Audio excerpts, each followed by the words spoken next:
வெளிப்படுத்தல் 11வது அதிகாரம்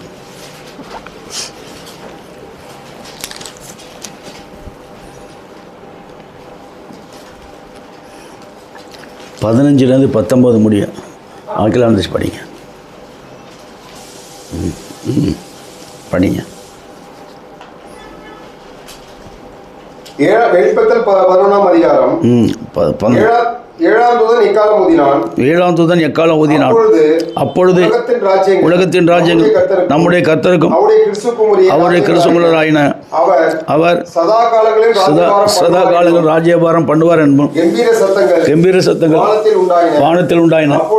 அப்பொழுது தேவனுக்கு முன்பாக தங்கள் சிங்காசனத்தில் உட்கார்ந்திருந்த 24 மூப்பர்கள் விழுந்து இருக்கிறவரும் இருந்தவரும் வருகிறவருமாகிய சர்வ வல்லமுள்ள கர்த்தராகிய தேவனை உம்மை ஸ்தோத்திரிக்கிறோம்.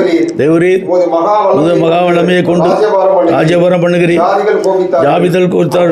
அப்பொழுது உம்முடைய கோபம் உண்டது. மரித்தோர் நியாயத்தில் படைவதற்கும் ஊழியக்காரருக்கும் பரிசுத்தவான்களுக்கும் நாமத்து மேல் பயபக்தியாக இருந்த சிறியோர் பெரியவர்களுக்கும் பலனளிக்கிறதற்கும் பூமியை கெடுத்தவர்களை கெடுக்கிறதற்கும் காலம் வந்தது என்று சொல்லி தேவனை தொழுது கொண்டார்கள். அப்பொழுது பரலோகத்தில் தேவனுடைய ஆலயம் திறக்கப்பட்டது. அவருடைய ஆலயத்திலே உடனடி காணப்பட்டது. அப்பொழுது மின்னல்களும் சத்தங்களும் இடிமுழக்களும் பூமி அதிர்ச்சி பெரும் கல்மழையும் உண்டாயின. ஆமென். சகரியா இருந்துச்சு. சங்கீத பகுதி 47 1 to 9 வரைக்கும். சங்கீத புத்தகம் 47ஆம் அதிகாரம். சங்கீத புத்தகம் 47ஆம் அதிகாரம். கோராகின் புத்திரரில் உள்ள ராகத்தலைவனுக்கு ஒப்புவிக்கிற சங்கீதம். சகல ஜனங்களே கைகொட்டி தேவனுக்கு முன்பாக கம்பீர சத்தமாய் ஆர்ப்பரியுங்கள். உன்னதமானவராகி கர்த்தர் பயங்கரமானவரும் பூமியின் மீதெங்கும் மகத்துவமும் ராஜாவுமாய் இருக்கிறார். ஜனங்களை தமக்கு வசப்படுத்தி ஜாதிகளை தம்முடைய பாதங்களில் கீழ்ப்படுத்துவார். தமக்கு பிரியமான யாக்கோபின் சிறப்பான தேசத்தை நமக்கு சுதந்திரமாக தெரிந்தளிப்பார்.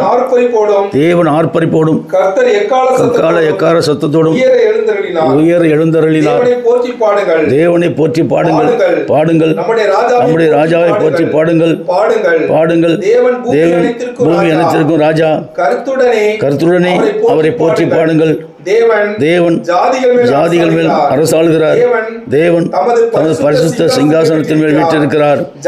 ஜனங்களின் பிரபுக்கள் ஆபிரகாமின் தேவனுடைய ஜனங்களாய் சேர்க்கப்படுகிறார்கள். பூமியின் கேடகங்கள் தேவனுடையவைகள்.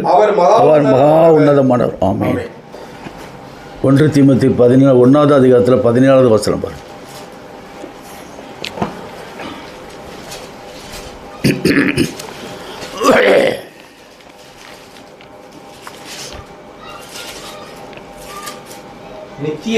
நித்தியமும் அழிவில்லாமையும் அதரிசனமுள்ள ராஜனுமாய் தாம் ஒருவரே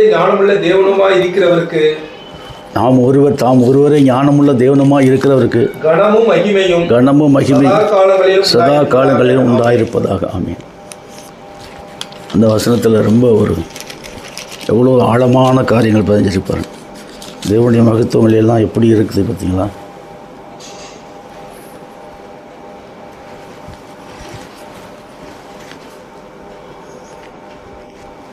தீமோத்தேயு 1:17.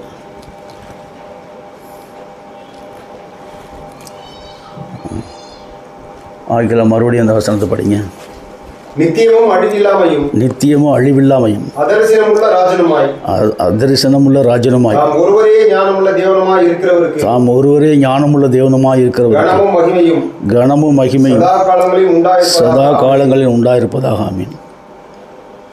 இந்த தேவன் இவர்தான் நம்மளுக்கு இன்றைக்கு இவர்தான் அழிவில்லாதவர்.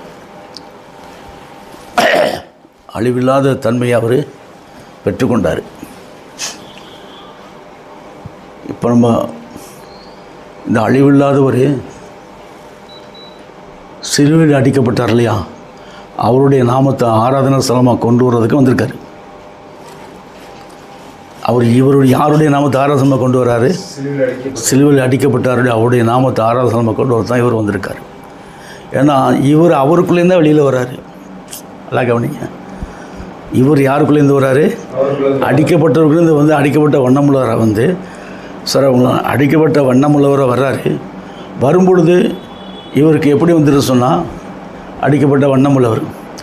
இப்போ வந்து இந்த அடிக்கப்பட்ட வண்ணமுள்ளவருக்கு வந்து இவர் உயிர் தந்த கிறிஸ்துவ வந்துட்டார். அடிக்கப்பட்ட வண்ணமுள்ள இவருக்கு அடிக்கப்பட்டவங்க வந்து அடிக்கப்பட்ட வண்ணமுள்ள வரும்போது அவருக்கு ஒவ்வொரு தேவனுடைய வார்த்தை புறப்பட்டு போய் தலையில் 7 கொம்பு முளைக்குது, 7 சபைகள், முகத்தில் 7 கண்கள் வருது, 7 தீர்க்கதரிசிகள். அடுத்தது சொன்னால் இடமிருந்து வளம் என்னும்போது சிலுவை மர பிரசவ 7 காயங்கள். இந்த காயங்களுக்கு மேலாக என்ன இருக்குது? அப்படி அந்த காயங்களில் ரத்தத்துக்கு மேலே என்ன இருக்குது? சிலுவை பற்றி 7 உபதேசம். அதுக்கு மேலே என்ன இருக்குது? 5 விதமான நிலைகளை அவர் தடுத்து கொண்டு வர்றார். வந்து தன்னை 7ஆம் தூதன்கிட்ட எல்லாத்தையும் காட்டுறாரு. சிந்தையில் எல்லாத்தையும் காட்டுறாரு. என்ன பாரு அப்படின்னா நான் அவரை பார்க்குறேன். இப்போ தேவனை எப்படி முகமுகமாக சந்திக்கிறது? சிந்தையில் தான் எல்லாம் என்னை கொண்டு போகிறாரு. ஆனால் இனிமேல் கொண்டு அவர் சபையில் நிற்கும்போது நேரடியாக நிற்பாருங்க. அதனால் இந்த சபை என்னென்னா அவருடைய சபை. குறைகள் குற்றங்களை மன்னிக்க மாட்டார். ரொம்ப ஜாக்கிரதையாக இருக்கணும் இந்த ஊழியத்திலையும், இந்த ஊழியத்தை நடப்பிக்கிறதையும், இந்த அவரை கனப்படுத்துகிறதையும். இது அல்லாமல் அவர் 7ஆம் தூதனை கனப்படுத்தும் போது உங்களை ரொம்ப கனப்படுத்துவார். அவர் யாரை கடத்த போனால் கனப்படுத்த இந்த சிறியர்கள் யாருக்கு எது செய்து எனக்கே செய்துன்னு சொல்கிறேன். அது சொல்லிக்கிட்டே வர்றார் இல்லையா? அது மொத்தம் நான் தான், வேறு யாரும் கிடையாது. வேதத்தில் சொல்லப்பட்ட அந்த மனுஷன் நான் தான், எனக்கு தான் எல்லாம், எனக்கு தான். இதை யார் செய்யலைன்னு சொன்னால் இந்த அந்திகிறிஸ்து உள்ளே புகுந்து இந்த வேதத்தை தாறுமாறாக்கி எல்லா மக்களையும் காலை கீழே போட்டு மிதித்து தன்னையே கிறிஸ்துவாக ஆராதிக்க வச்சு எல்லாத்தையும் மோசம் போக்கிட்டான். இந்த கடைசி மோசம் போக்கப்பட்ட 2000 வருஷமாக எல்லாத்தையும் மோசம் போயிட்டான். இனி மோசம் போக்கணும்னு ஒன்றுமே இல்லை. எல்லா மக்களும் அவனுக்கு கீழே அவன் சுற்றி பார்க்குறான், யாருமே கிடைக்காது. இந்த பண்ணி மிச்ச குறவர்களை பண்ணி போய் விழுந்தவனே பண்ணிக்கு அதிபதிகளாக இருக்கானோ இல்லையா, அவர் பிடிச்சிட்டு போயிட்டு அவனை காலை கையை கட்டி அதே கடலில் போட்டான். ஒரு 30 பேருக்குன்னு வச்சுங்களேன், இவனும் செத்து போயிட்டான். இப்போ அந்த பன்றிகள் அந்த எந்தெந்த பன்றி ஒவ்வொருத்தரும் 100 பன்றி கொடுத்துருப்பான். ஒரு 300 இன்னொரு 100 பன்றி. இது 30 பேர் தான் எத்தனாயிரம் பன்றி ஆச்சு? 3000 பன்றி உள்ளே வந்துச்சு. இந்த 30 பேருக்கும் தலைவன் ஆகிட்டான். அந்த பன்றியின் ஆய்வு உள்ளே வந்து பன்றியோட ஆய்வு உள்ளே வந்து இதே மாதிரி பெரிய பெரிய சர்ச்சுகள் 30 சர்ச்சுக்கு ஒருத்தன் தலைவனாக இருக்கிறான். அந்த பன்னி மேய்ச்சால அவன் தான் தலைவன். இந்த பன்னிலாம் யார்? அவன் தான் அவனுடைய ஊழியக்காரங்கள், விசுவாசிகள். அந்த மாதிரி இப்படி கொண்டு வந்து பன்றியோட ஆவியை ஊற்ற வச்சா அவனுக்கு சத்தியம் புரியுமா? எந்த மனுஷனுக்காக சத்தியம் புரியுமா? ஆனால் வேதத்தை வச்சுருக்கான். நல்லா கவனிங்க, எப்படி ஏமாத்துகளை பார்த்தீங்களா? இந்த வேதம் அவன் கையில் தான் இருக்குது. உலகம் பூரா இருக்குது. இதுக்கு இந்த பன்றி கொடுக்குற தலைவன் யாருன்னு சொன்னால் போப்பு தான். இதுக்கெல்லாம் தலைவர் யார்? அவர் தான். ஏன்னு கேட்டால் அவருக்குள்ளே தான் அந்த ஆவியை அந்த செக்ஷன்ஸ்குள்ளே மொத்தமாக இதெல்லாம் விவரித்து சொல்கிறதா இருந்தால் ஒரு நாள் நல்லா உட்காந்து எழுதி கரெக்டாக ஸ்கேட்ச் போட்டு காட்டிடுறேன். அப்படியே படம் எல்லாருக்கும் அனுப்பிச்சிடலாம், உலகம் பூரா அனுப்பிச்சிடலாம். ஏன்னு கேட்டால் அது இங்கிலீஷில் எழுதுன எல்லாத்தையுமே எழுதி உலகம் பூரா அனுப்பிச்சிடலாம். தமிழில் ஒரு பக்கம், இங்கிலீஷில் ஒரு பக்கம் எழுதி உலகம் பூரா அனுப்பிச்சிட்டோம்னு வச்சுங்க. எல்லோரும் பார்ப்பான், பார்த்துட்டு செத்துருவான். என்னடா ஊழியம், அது யாரா அந்த மனுஷன் அப்படின்னு அப்போ தேடுவான். ஏன்னா அப்போ தான் தேடி வருவான். ஒன்று நம்மளை கொலை பண்ண வருவான், ஒன்று இல்லதே நம்ம சத்தியத்தை கேட்க வருவான். 2 பார்க்கணும் நம்ம. அதனால் நம்மளுடைய ஜெபம் அவனோட இழுத்துட்டு வரணும். இங்கே வந்தோன்னே அவனுடைய மனம் மாறி கலந்து. அதுதான் வந்து இப்போ நான் அடையாளம் சொன்னேன். என்ன சொல்லும்போது என்ன சொல்லும்போது இப்போ பார்த்தீங்கன்னா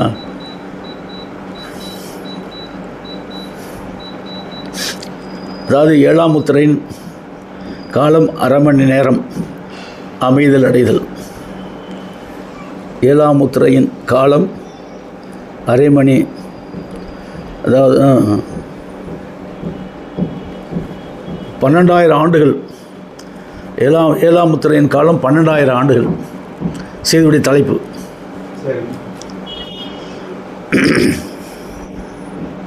முதல்ல 4 செக்ஷன் வருது. முதல்ல பார்த்திங்கன்னா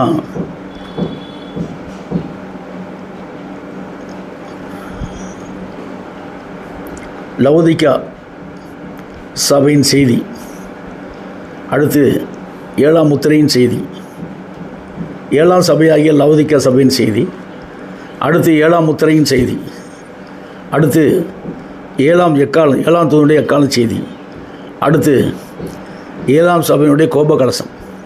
இந்த 4 நிலைகள் தான் வேதத்தில் இருக்குது. இந்த 4 நிலைகள் தான் வேதத்தில் இருக்குது, வேறு எதுவுமே இல்லை. இந்த 4 நிலைகளுக்குள்ளேயே இந்த 12,000 வருஷம், இந்த அரை மணி நேரம் என்பது 12,000 வருஷம். 12,000 வருஷத்துக்கு 2,000 வருஷம் ஓடி போயிடுச்சு. இந்த 10,000 வருஷம் இருக்குது. இந்த 10,000 வருஷத்துக்குள்ளே இந்த மகிமையிலிருந்து மணவாட்டி சபை பூமியில் ஸ்டார்ட் ஆகுது. பூமியில் ஸ்டார்ட் ஆகி பரலோகத்துக்கு போயிட்டு மறுபடியும் பரலோகத்திலிருந்து கீழே இறங்கி வருது. அந்த சபையை தான், அந்த சபைக்கு ஊழியக்காரன் என்ன வச்சுருக்கார், அந்த சபைகளில் உள்ள பரிசுத்தவான்களை தான் அவங்கள வச்சுருக்கார், மணவாட்டியாக அவங்களை கொண்டு வந்திருக்கார். இதுக்கு எல்லாம் என்ன சொல்லும்போது இது ஒரு விசேஷித்த அழைப்பு, கர்த்தருடைய விசேஷித்த அழைப்பு. அது என்ன, ஊரின் தீமை கொண்ட 7ஆம் தூதன் இக்காலத்தில் தான் தோன்றுவான். ஏன் இதை இந்த காலத்தில் கொண்டு வர, முன்னாடியே கொண்டு வந்திருக்கலாம் இல்லையா? ஏன் கொண்டு வரான்? அந்த தூதன் எப்போ தோன்றானோ அவன் வேற ஒரு மார்க்கத்தில் இருக்கிறவன், அவனை கொண்டு வந்து இந்த மார்க்கத்தில் புகுத்தி, அவன் எந்த மார்க்கத்தில் இருக்கிறதுனா ஆதியாகமம் 25:1-6 பிரகாரம் கேத்துரால் ஆபிரகாமுடைய வித்தில் கேத்துரால் சந்ததியில் வந்தவன், அவனுக்கு இந்த வேதத்துக்கும் சம்பந்தம் இல்லாத பிறப்பிலேயே அவனை வேறு பிரிச்சுட்டார். அன்னைக்கு இங்கேயே வேறு பிரித்து கொண்டு வந்துட்டு அவனுக்கு இந்த வேதத்துக்கும் சம்பந்தம் இல்லாதபடி அந்த வித்தில் வந்ததுனால தேவனை தேடி பிடிச்சி கூட்டு வர்றார். தேவனை கையை பிடிச்சி கூட்டு வந்துட்டு சென்னை கூட்டு வந்துட்டார். கூட்டு வந்து அவனை சரியான உபத்திரப்படுத்தி அது பிற்பாடு அவருடைய வேதத்தை படிக்க வைக்கிறார். அப்புறம் தாடி வச்சுட்டு அல்லாஹ் போயிட்டுருக்கேன். எல்லாம் கவனிச்சு, ஏன்னா அல்லாஹ் யாரும் தெரியணும், ஏசு யாரும் தெரியணும், உண்மையிலே கிறிஸ்து யாரும் தெரியணும். அல்லாவும் ஆராதனைக்குரியவர் இல்லை, ஏசு ஆராதனைக்குரியவர் இல்லை. உண்மையான கிறிஸ்து யாருன்றது இந்த பூமிக்கு கொண்டு வரக்கூடிய ஒரு மகத்தான ஊழியக்காரனை கொண்டு வரதை இருந்தால் தேவன் அவன் எப்படி வேறு பிரித்து கொண்டு வர்றாரு பாருங்கள். அவர் ஆபிரகாம் வித்தில் கேத்துரால் சந்ததியெல்லாம் கொண்டு வர்றார். அந்த சந்ததியில் உருவானவர்கள் எங்கெங்கே நிறைய பேர் இருக்காங்க, அவங்களெல்லாம் கொண்டு வந்து அவர் சேர்த்துருவார். இதுக்கு அல்லாமல் இந்த சந்ததியில் வராத மக்கள், அதாவது தேவனுடைய உலகத்தோட்டத்தில் அடிக்கப்பட்ட ஆட்டுக்குடி ஜீவசல் பேரப்பட்ட மக்கள் இவங்கள் தான் இருக்காங்க, அவங்களையும் கொண்டு வந்து சேர்ப்பார். அப்படி சேர்க்கும்போது இவங்களுக்கு என்ன நடக்கும், இந்த சத்தியத்தை பற்றி இப்போ புரியாது. ஆரம்பத்தில் நாளாக அந்த சத்தியத்தை உள்ளே போக எம்மாவும் சீசர்களுக்கு போய் 8 கிலோமீட்டர் நடந்தே போகிறாரு. போயிட்டு அப்பத்தை பிட்டு கொடுத்தானா இருதயம் எப்படி அப்படியே மரமலர்ச்சி அடைந்தது போல், இருதயம் கொழுந்து விட்டு இருந்தது போல் அவங்களுக்கு ஏறி ஆரம்பிச்சு. சத்தியத்தில் பழுக்க தான் தெரியும். பழுக்க வச்சு சில பேர் என்ன பண்ணுவான் சொல்லும்போது, இந்த ஈட்டி செய்வான், கம்பு செய்வான், அதை செய்வான், இது மாதிரி செய்வான், இன்னும் செய்வான். அந்த மாதிரி அது பழுக்க வச்சு அடிக்கும்போது தான் அவருடைய தராதரம் இருக்குன்றது மாதிரி கர்த்தர் பழுக்கிறதுனா உபத்திரத்தை கொடுத்து நம்மளை கொண்டு வந்துடும். அடுத்து இங்கே பார்த்தீங்கன்னா ஊரின் 7ஆம் தூதன் இக்காலத்தில் தான் தோன்றுவான். இவன் எந்த தேதியில் தோன்றானோ அப்போ தான் அந்த சத்தியத்தை அவர் கொண்டு வர்றார். இவனை தேடி கண்டுபிடித்து எல்லாத்தையும் தேடி கண்டுபிடிச்சிட்டாரு. இவனை கண்டுபிடிச்சி இவன்கிட்ட மகத்தான செய்தியை ரகசியத்தை கொடுத்துட்டாரு. என்ன கொடுத்தா 7ஆம் முத்திரையின் ரகசியங்கள். முதல்ல என்ன கொடுக்குறாரு, 7ஆம் முத்திரையின் ரகசியங்கள். இந்த 7ஆம் முத்திரையை உடைக்கும்போது பரலோகத்தில் என்னாச்சு, அரை மணி நேரம் அமைதியில் உண்டாச்சு 7ஆம் முத்திரையை திறக்கும்போது. அடுத்து என்ன 4 செக்ஷனில் கொண்டு வரோம் பாருங்கள். 7ஆம் முத்திரையின் ரகசியம், 7 சபைக்கால செய்தியும், 2வது பாயிண்ட் 7 சபைக்கால செய்தி, அடுத்து 7 எக்கால செய்திகள் சொல்ல ரகசியத்தையும் சொல்கிறார். கர்த்தர் சொல்கிறார், உலகத்திற்கு வெளிப்படுத்துவார். 3வது 7 எக்கால செய்திகள் ரகசியத்தையும், 4வது சொல்கிறார் 7 கோபகலசங்கள் ரகசியம். இந்த கோபகலசத்துக்கு இன்னும் நம்ம போகவே இல்லை. 7 கோபகலசங்களுக்கு, கோபகலசம்னா என்ன, அது எப்படி தேவனுடைய கோபம் வரும்போது அவர் இந்த பூமி எப்படி வாதிப்பார், அந்த கோபகலசங்கள் நம்மளுக்கு இல்லை. கோபகலசங்கள் யாருக்கு வரும் சொல்லும்போது அவங்க இந்த சாத்தானுடைய கும்பலுக்கும் வரும். கோபகலசங்களை ஊற்றும்போது அவங்களாம் பொண்ணு வந்துச்சு, அது வந்துச்சு, இதுன்னு சொல்லுவோம். மனம் திரும்பவே மாட்டான். அவன் என்ன பண்ணுவான், மனம் திரும்பவே மாட்டான். கொஞ்சம் கூட மனம் திரும்ப, ஏன்னா வேதத்துக்கு அவனுக்கு என்ன இல்லை சம்பந்தம். சில பேர் பார்த்திங்கன்னு சொல்லும்போது சில இதை பார்த்திங்கன்னா இந்த குப்பையை நெருப்பில் வச்சு கொளுத்துற மாதிரி கொளுத்திடுவார், கர்த்தரை கொளுத்திடுவார். அக்கினி கடலில் தூக்கி போட்டார். குப்பையை கூட்டி அக்கினி நெருப்பு வைக்கிற மாதிரி நெருப்பில் தூக்கி போட்டார். அது சொல்கிறார் அவர் என்கிட்ட. இவங்களெல்லாம் வந்து நான் ஏன்னா அந்த ஆண்ட்ரூ சர்ச்சிலுக்கு இந்த எக்மூர்லேருந்து கீழே வரும்போது ஒரு சர்ச் இருக்குது. அந்த சர்ச்சில் பார்த்தா வெறும் இந்த மரமாக நிறைய நிற்கும். அந்த மரத்தில் இலை சாரெல்லாம் நிறைய கொட்டும். அதில் ஒரு வாட்ச்மேன் எல்லாத்தையும் கீட்டி வச்சு கடைசியில் கொண்டு வந்து நெருப்பு வச்சு கொளுத்துவான். அதே மாதிரி கொளுத்துவேன். அது காட்டுறாரு எனக்கு. அதே மாதிரி நான் கொளுத்தி விட்ருவேன். நெருப்பில் எரியும் கந்தகடலில் தூக்கி போட்டுருவேன். சத்தியத்தை அறியாத ஜனங்கள் எல்லாத்தையும் க்ளோஸ் பண்ணிடுவேன். உண்மையான வித்துக்கள் எல்லாம் செலெக்ஷன் பண்ணி எடுத்துகிட்டு இதெல்லாம் கொளுத்தி விட்டுருன்னு சொல்லிட்டார். அடுத்து சொல்கிறார். அப்போ நான் போய் அவர்கிட்ட கெஞ்சினேன், ஆண்டவரே சரி இதில் என்னப்பா ஆபிரகாம் கெஞ்சின 10 நீதிமான் இருந்தால் 5 நீதிமான் இருந்தால் ஒருத்தர் இருந்தார். இந்த மாதிரி இதுக்குள்ளே யாருமே இருக்க மாட்டாங்களா அவன் சத்தியத்தில் எல்லாத்தையும் கொளுத்திட்டா இப்படிப்பான்னு கேட்கும்போது சார் சரி நீ சபையை ஆரம்பிக்கிறீங்கள, அதுக்கு இன்னும் 4 இருக்குல்ல, அது வரைக்கும் உன்னுடைய முயற்சி என்ன, நீ உன்னோட நான் துணையாக நிற்கிறேன்னு சொல்லிட்டு இங்கே வந்து நிற்கிறாரு. இங்கே வந்து நிற்கிறது மட்டும் கிடையாது, அவருக்குள்ளே இருந்த அந்த 7 கொம்பு 7 கண்கள் எல்லாம் எனக்குள்ளே வச்சுட்டாரு. இப்போ ஊரின் 7 எப்படி மாற்றிட்டாரு அவரை போல். நல்லா கவனிங்க. ஊரின் உள்ள அந்த 7 எப்படி மாற்றிட்டாரு அவரை போல் அந்த ஊழிய வச்சுட்டாரு. ஆனால் உங்களுக்கு என்னன்னு சொன்னால் அந்த சிலுவையில் அடிக்கப்பட்டார்ல அந்த நிலை உங்களுக்குள்ள வந்துடும். அந்த நிலை உங்களுக்குள்ள வந்துடும். எனக்குள்ளே எக்ஸ்ட்ரா என்ன வைக்கிறாரு, 7 கண் 7 கொம்பு. ஏன்னா தீர்க்கதரிசிகள் 7 பேரை கொண்டு வரணும். அடுத்து சபை நடத்தக்கூடிய ரகசியத்தையும் மறைபொருள் இப்போயும் நான் சொல்லி முடிச்சிடணும். நம்மளுக்கு ஆயுள் பலத்தை கர்த்தர் கூட்டி கொடுக்கணும். அடுத்து என்ன சொன்னால் இந்த மாதிரி காரியங்கள் ரகசியத்தை எல்லாத்தையும் 4 காரியத்தில் எல்லாத்தையும் கர்த்தர் ரகசியங்களையும் தந்து இந்த முழு உலகத்திற்கும் அவன் தான் வெளிப்படுத்துவான். அதில் பார்த்திங்கன்னா சகரியா 14:7 ஒரு நாள் உண்டு, அது கர்த்தருக்கு தெரிந்தது, அது பகலுமுள்ள இரவுமுள்ள சாயங்காலத்தில் வெளிச்சம் உண்டாகும். ஏன்னா இது என்ன காலம், இது சாயங்கால வெளிச்சம். இந்த சாயங்கால வெளிச்சத்தில் தான் யார் வரான், 7ஆம் தூதன் வர்றான். ஊரையும் தீம் கொண்ட 7ஆம் தூதன் வர்றான். இந்த சாயங்கால வெளிச்சத்தில் ஊரையும் திம்மியும் கொண்ட ஊரையும் திம்மியும்னா அந்த காலத்தில் அப்போ பார்த்தீங்கன்னு சொல்லும்போது அந்த 12 பேர் இருந்தாங்க ஊரையும் தீம். அதான் சொல்லும்போது ஆபிரகாம், ஈசாக்கு, யாக்கோபு,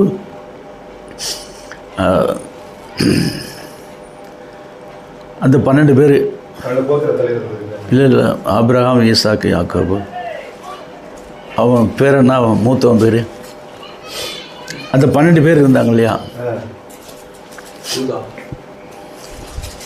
முதல் பேர் ஆரோன், முதல் பேர் ரூபன், சிமியோன், லேவி, யூதா, தான், நப்தலி, காத், ஆசேர், இசக்கார், செப்லோன், யோசேப். நல்லா கவனிச்சிங்க. ரூபன், சிமியோன், லேவி, யூதா, தான், நப்தலி, காத், ஆசேர், இசக்கார், செப்லோன். இந்த 12 பேர். இந்த 12 பேர் இதில் வந்து உட்காந்துட்டான். ரைட் ஹேண்ட் சைடில் 6 பேர் வரான். இங்கே சொல்கிறதுக்கு இதில் 6 பேர். இது ஊரியும், இது தும்மியும். அதே மாதிரி இங்கே நம்ம புதிய செக்ஷனில் என்ன வருஷம்னா முந்தினவன் யாராக இருக்கான், பேதுரு, அந்திரேயா, யோவான், யாக்கோபு, அடுத்து என்ன சொன்னால் பிலிப்பு, பர்தலோமேயு, தோமா, ஆயக்காரன் மத்தேயு, அல்ஃபேன் குமாரன் யாக்கோபு, ததேயுவின் நாமம் உள்ள லேவியு, கானானியாக செய்யும். இவனும் இங்கே வந்து உட்காந்துறான். இப்போ இந்த 6 பேர் இங்கே வந்துடும். அவனு நீங்கிச்சு, இது போயிடுச்சு, இது க்ளோஸ். ஏன்னா ஊரின் துணி இழந்தோம்ல.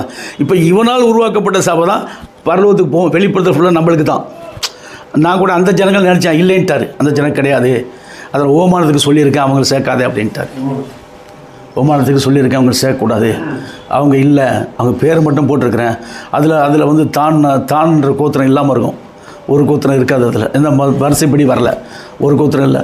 அதாவது சொன்னால் இந்த கோத்திரத்துக்காரவங்க இப்போ அதில் சொல்லப்பட்டவங்களாம் என்ன சொல்லும்போது தேவனுடைய உடன்படிக்கை பெட்டி, உடன்படிக்கைக்காண்டி மக்களுக்காண்டி தன்னைத்தான் தியாக வழியை ஒப்பு கொடுத்தா அந்த குடும்பம், அந்த கோத்திரங்கள் 12 பேர் பாருங்களா. அந்த கோத்திரங்கள் வர்றாங்க, 12 பேர் வர்றாங்க இல்லையா. அவங்களுக்கு தான் தேவனுக்கு தன்னைத்தான் ஜீவ வழியை ஒப்பு கொடுத்தாங்க. அந்த யூதருடைய காலத்தில் இவனுடைய காலத்தில் எவ்வளோ கொடூரமான காலம் தான். ராஜாக்கள் காலம் வந்து கொடூரமான காலம். தூக்கி நெருப்பில் ஊற்றிட்டு கொஞ்சம் 3 பேரும் நெருப்பில் போட்டான். அவன் நெருப்பில் போட்டான். தேவன் இல்லாட்டி இவங்க கதியான வருது. அது 7 மடங்கு சூழிய தூக்கி போட்டாங்க. தேவன் தான் அங்கே போய் 4ஆவது ஆளாக நிற்கிறார். அலறாங்க. அப்புறம் தானே சரண்றான் அவன். இந்த மாதிரி ஒரு அற்புதம் இங்கே நம்ம வாழ்க்கையில் நடக்கணும். நல்லா கவனிங்க. இந்த மாதிரியான அற்புதம் சத்தியத்தின்படி இந்த மாதிரி அற்புதம் இப்போ இல்லை. ஏன்னா அவனும் வைராக்கியம் காட்டினாங்க.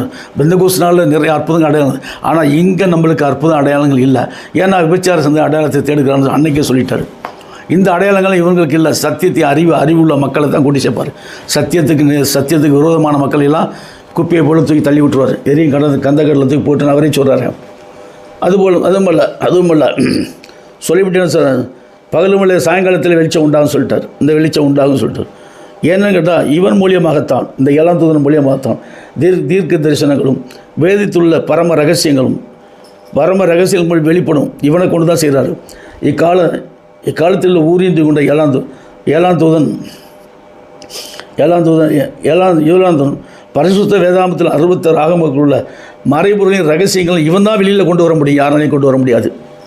அதுக்கு நீங்கள் பார்த்தீங்கன்னா மல்கியா 4 5:6 மல்கியா 4ஆவது அதிகாரத்தில் 5:6 சொல்கிறாரு, கர்த்தராகிய தேவன் இந்த ஊரின் தும்மி கொண்ட 7ஆம் தூதனை பற்றி அவர் கூறும்போது, அதாவது இதோ கர்த்தருடைய பெரிதும் பயங்கரமான நாள் வருவதற்கு முன்னே என்ன சொல்கிறாரு, நான் உங்களிடத்துக்கு எலியா தீர்க்கதரிசியை அனுப்புகிறேன்.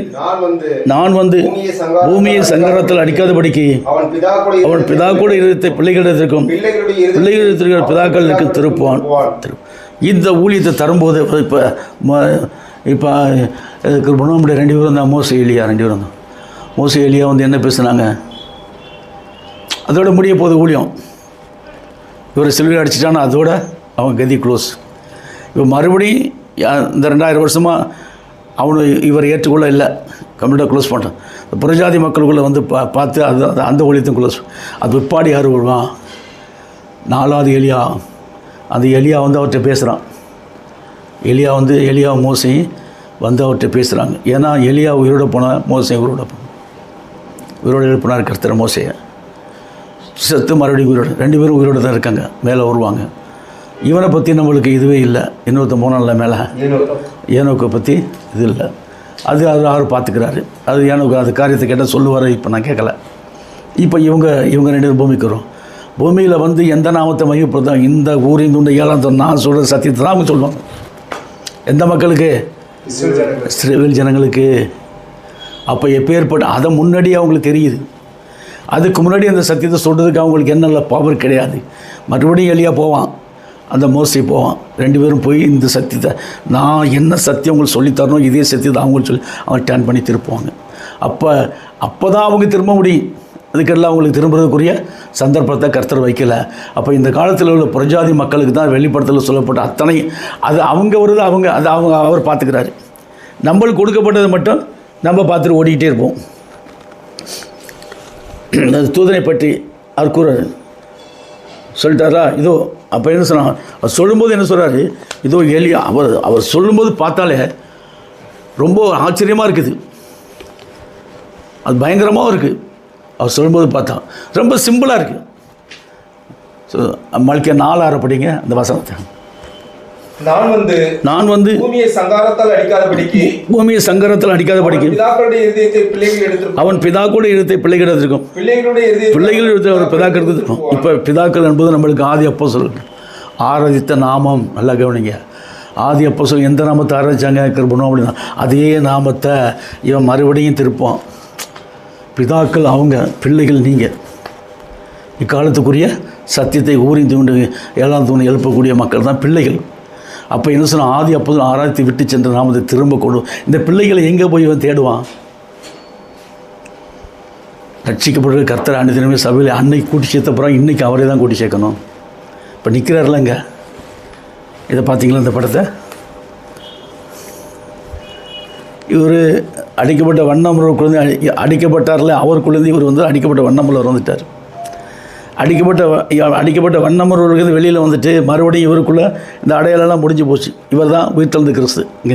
இந்த உயிர்த்தெழுந்த கிறிஸ்து என்ன பண்ணாருன்னு சொன்னால், இவர்கிட்ட இந்த அடிக்கப்பட்ட உயிர்த்தெழுந்த கிறிஸ்துவுக்கு என்ன வந்துருச்சு, இப்போ இவர் என்ன பண்ணார், இவருக்குள்ளே இருந்த அதாவது 7 கொம்பு, 7 கண்கள், 7 அந்த காயங்கள், இதெல்லாம் இந்த அடையாளத்தை 7ஆம் தூதனுக்குள்ளே ஊற்றிட்டார். 7ஆம் தூதனுக்குள்ளே இந்த அடையாளம் இருக்குது. இப்போ புரியுதுங்களா? இந்த 7ஆம் தூதனுக்குள்ளே இந்த அடையாளம் இருக்குது. என்ன அடையாளம்? 7 கொம்பு. 7 கொம்பு என்பது எது குறிக்குது? சபைகள். 7 கண்ணு தீர்க்கதரிசி. 7ஆம் தூதன் தான் முதல்ல வரான். அது கவுண்டவுனில் வருது. அப்போ 7ஆம் தூதன் இந்த சத்தியத்துக்குள்ளே வர்றதா இருந்தால் இவர் பெற்ற எல்லா மகிமையும் இவனுக்குள்ளே ஊற்றிடணும். அப்போ தான் இவன் சத்தியத்தை சொல்ல முடியாது. இவர் பெற்ற ஜெயம் யாருக்குள்ளே வந்துருச்சு? 7ஆம் தூதனுக்குள்ளே வந்துருச்சு. இல்லாட்டி இந்த சத்தியத்தை விவரித்து சொல்ல முடியுமா? யாருனாலையும் சொல்ல முடியாது. ஏன்னா எவனுக்கு இந்த சத்தியம் தெரியாது உலகத்தில், நம்மளை தவிர. அப்போ நம்மளுக்கு இந்த சத்தியத்தை சொல்லிக் கொடுக்கும்போது இங்கே பாருங்க, இன்னொரு இது காட்டுறேன்.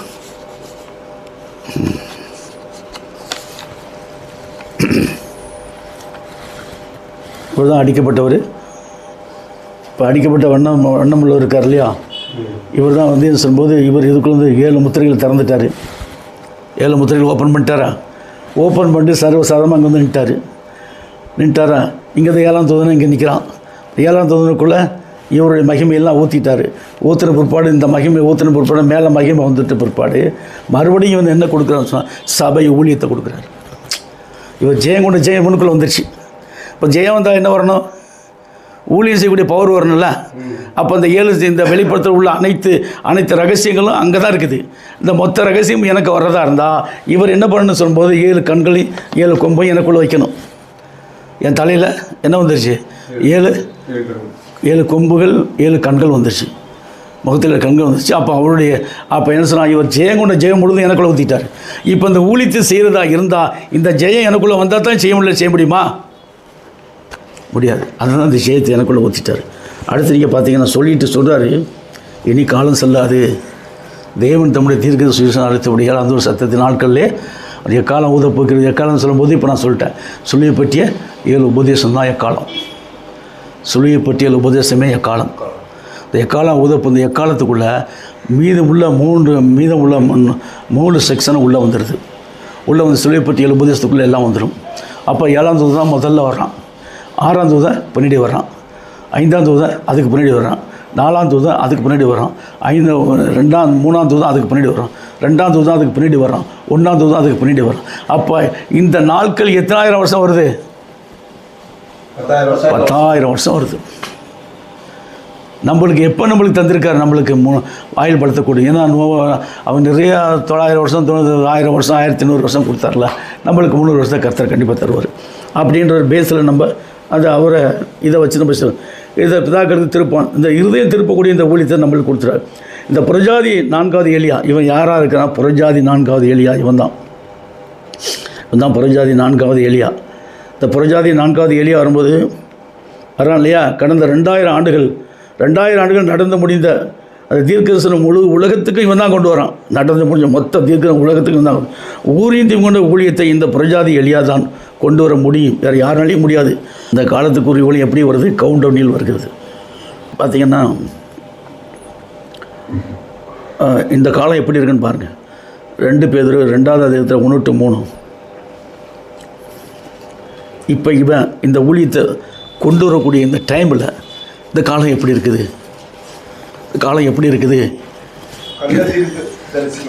நல்லா கவனிங்க. இந்த காலம் இருந்தார்கள், அப்படியே உங்களுக்கு கள்ள போதகர்களும் இருப்பார்கள்.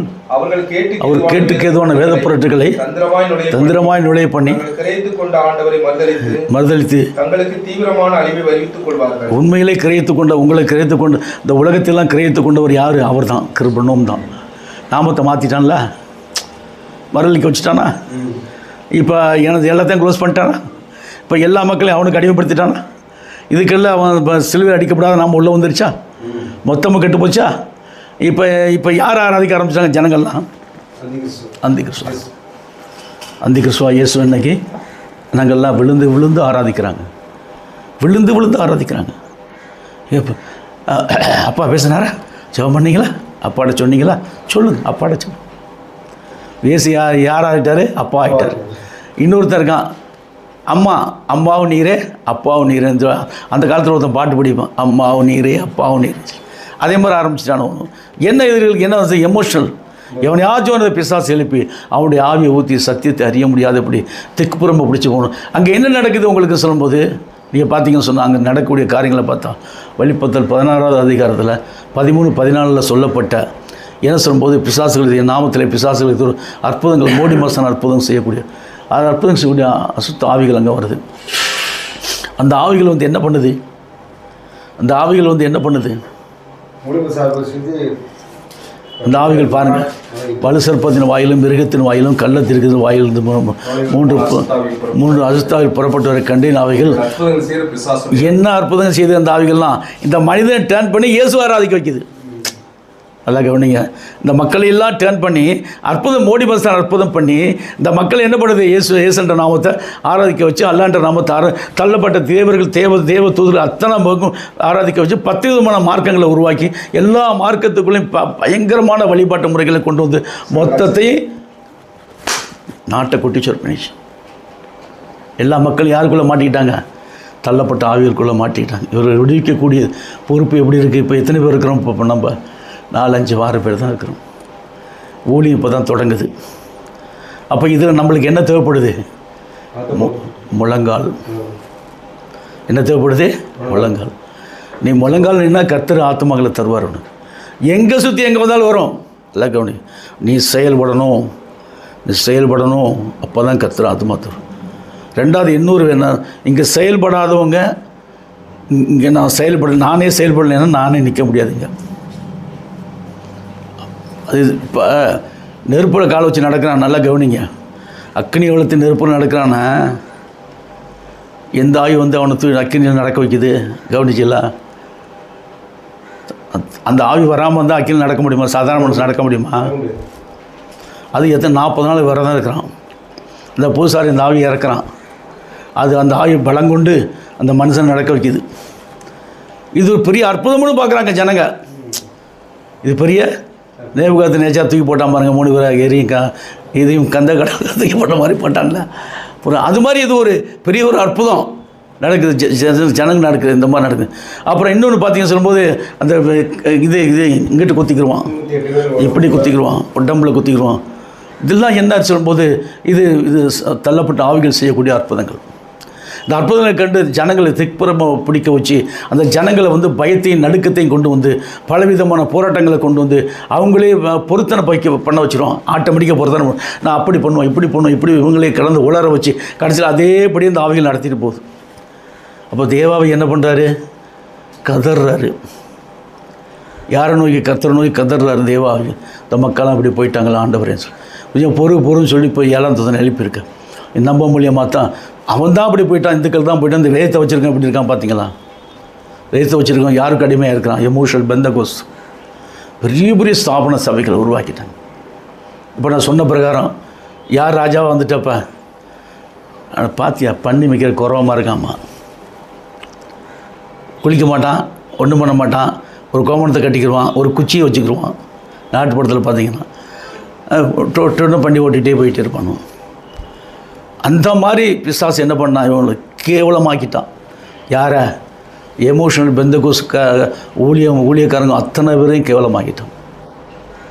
அப்போ அந்த ஆவிகள் வந்து என்ன பண்ணுது பார்த்தீங்களா? இப்போ அதெல்லாம் அசுத்த ஆவிகள், அற்புதங்களை செய்யக்கூடிய பிசாசுகள். என்ன அற்புதம் செய்யுதுன்னு சொல்லும்போது தள்ளப்பட்ட ஆவிகளை ஆராதிக்க வச்சு மக்களை மோசம் போக்குறது தான் அற்புதம். நல்லா கவனிங்க. மக்களுடைய ஆவியாத்மா சரிதான் அவனே தின்றுவான். சில பேருக்கு பார்த்தீங்கன்னா தொழுநோய் இருக்கும், கை இருக்காது. யார் திண்டாத? பிசாசு விஷக்கிருமி அவனுக்குள்ளே போய் அவன் கையை பிசாசு தின்ட்டான். கடைசியில் அரிச்சிட்டு கடைசியில் மண்டை இருக்காது, ஒன்றும் இருக்காது. அவன் எங்காச்சும் போய் விழுந்து செத்து போயிடுவான். இது யார் செய்கிற வேலை? பிசாசுனுடைய எவ்வளோ கொடூரமான காரியம் பாருங்கள். அந்த மாதிரி தான் பிசாசு இன்றைக்கு மனிதனை தின்றான், மனிதனுடைய ஆத்மாவை தின்றான், ஆவியை தின்றான், சரீரத்தை தின்றான், ரத்தத்தை தின்றான், எல்லாத்தையும் தின்றான். எல்லாத்துக்கும் மரணத்தை கொடுத்து மரணத்தை ஊற்றி மரணத்தை எல்லாத்துக்குள்ளேயும் மரணத்தை வச்சு மரணத்துக்கு அதிகாரம் இவனே உட்காந்து எல்லாரையும் கொஞ்சம் கொஞ்சமாக தின்ட்டான். கடைசியில் செத்தவனை எங்கே கொண்டு போட்டுறான்ப்பா? பாதாளத்தில் கொண்டு போட்டான். மரண முத்திரை குத்தப்பட்ட பாதாளம். கர்த்தர் கோவம் வரும். கோவம் அந்த பாதாளத்தில் இருக்கக்கூடிய ஆவிகளை மீட்க முடியுமா? இவர் போய் மெனக்கட்டு மீட்டுட்டு வந்தார். ஏன் மீட்டாருன்னு தெரியல. இவர் போய் மெனக்கட்டு மீட்டார். பாதாளத்தை போனால் போயிட்டார். பாதாளம் திறந்துருச்சு. உள்ள கீழே உள்ள பாதாள ஆவியெல்லாம் மேலே வந்துருச்சு. இப்போ பாதாள ஊழியம் நடக்குது, பரல ஊழியம் நடக்குது. எப்படி இருக்கும் பாருங்கள். இந்த உலகம் எப்படி இருக்குன்னு பாருங்களேன். அந்த வசனத்தை படித்து முடிச்சிட்டீங்களா? 2 பேர் 2வது 1:3 கடகடன்னு படிச்சுங்க.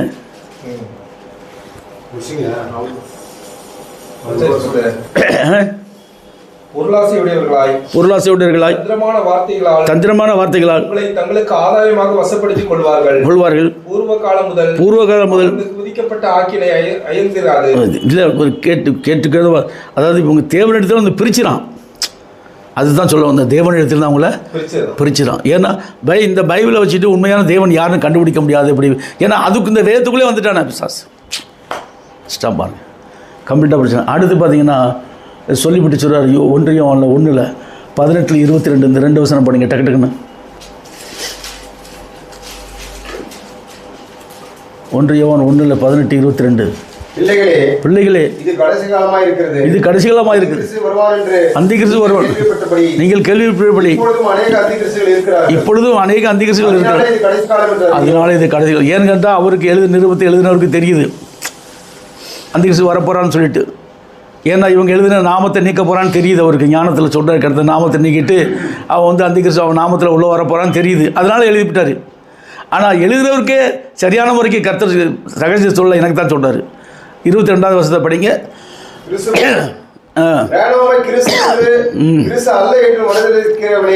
அல்லாமல் வேற யார் பொய்யன்? இப்போ இந்த இயேசுவின் நாமத்தை எல்லாத்தையும் அறிந்துக்கிட்டான், எல்லாத்தையும் மறுதளிக்கிறான். ஏன்னா உண்மையிலே சிலுவையில் பொன்னோமை கிறிஸ்து அல்ல என்று அல்லாமல் பற்றியெல்லாம் இப்போ இந்த மறுதளிக்கிறான். இப்போ ஒன்று எல்லாம் பொய்யன் தான். அப்போ பொய்யின் ஆவி அவங்களுக்குள்ள ஊற்றப்பட்டாச்சு. இந்த பொய்யின் ஆவி ஊற்றப்பட்டவொன்னு அவங்களுக்கு என்ன கிடைச்சிருச்சு? அவங்களுக்கு என்ன கிடைக்க போகுது? ஒன்றுமே இல்லை. ஏன்னா சத்துரு ஜெயம் கொள்ளணும். தாவாகி தேவனை பார்த்து கையை கொட்டி சேர்த்துட்டான். ஏவப்பட்ட வந்தான். அவன்கிட்ட இருந்தால் எல்லாத்தையும் எடுத்துட்டான். உயிரை மட்டும் எடுக்காதுன்னா அவன் சோதினான். கடைசி வரைக்கும் உயிரோட தேவனை பற்றி கொண்டே இருக்கிறான். கர்த்தரை அவனோட நம்பிக்கை கர்த்தரை விட்டு மாறவே இல்லை.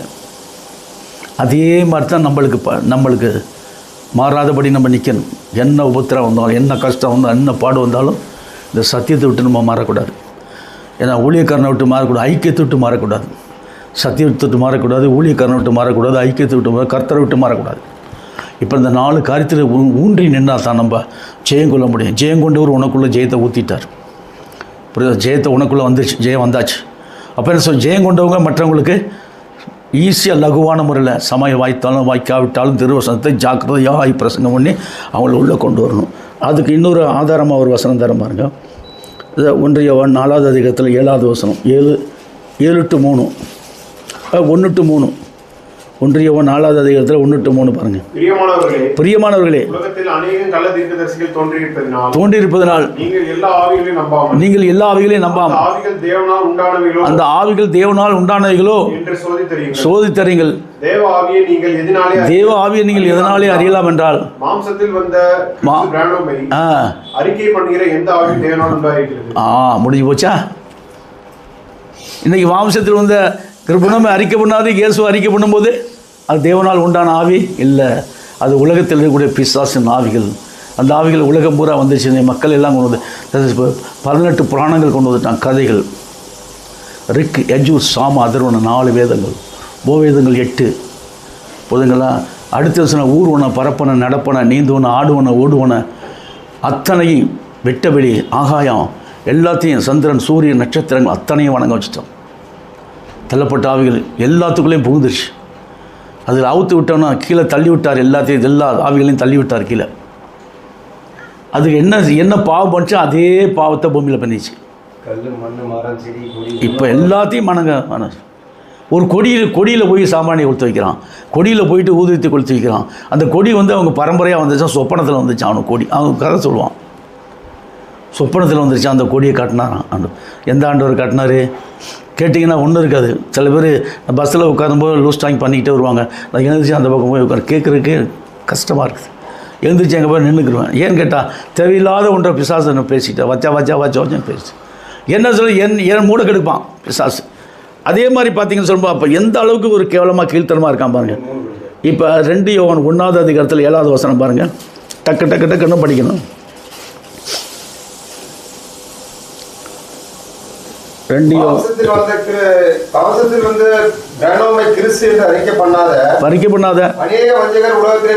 அநேக வஞ்சகர் உலகத்திலே தோன்றி இப்படிப்பட்டவனே வஞ்சகனும் வந்திகசுமா.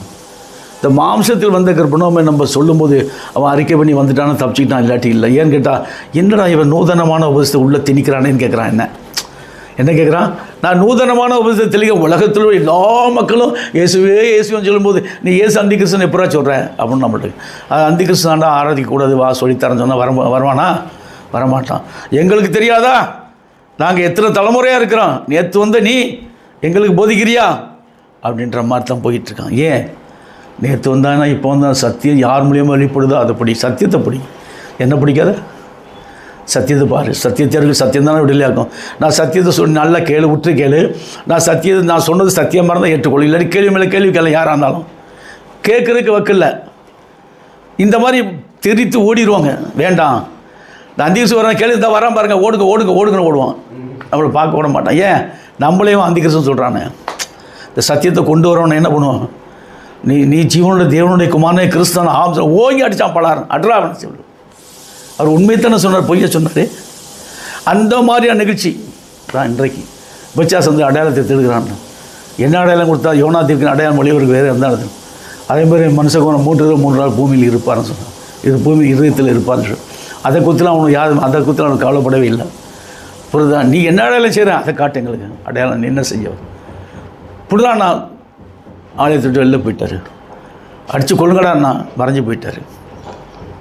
அப்போ என்ன சொல்லும்போது மேலேருந்து கீழே தள்ளி விட்டான், கீழே வந்து நின்ட்டார். ஒரு அடியோட எப்பேற்பட்ட ஒரு கிருபைக்குள்ளே அவர் என்ன சொல்லும்போது அவருக்கே இந்த கதினா ஜீவனுடைய தேவனுடைய குமாரனாய் கிறிஸ்தானு கேட்டான்.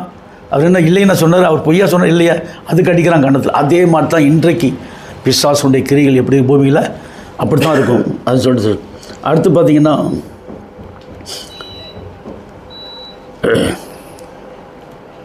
அதுதான் சொல்கிறாரு. இப்போ அப்போஸ்தலர் 17:31-32, அப்போஸ்தலர் 3:22.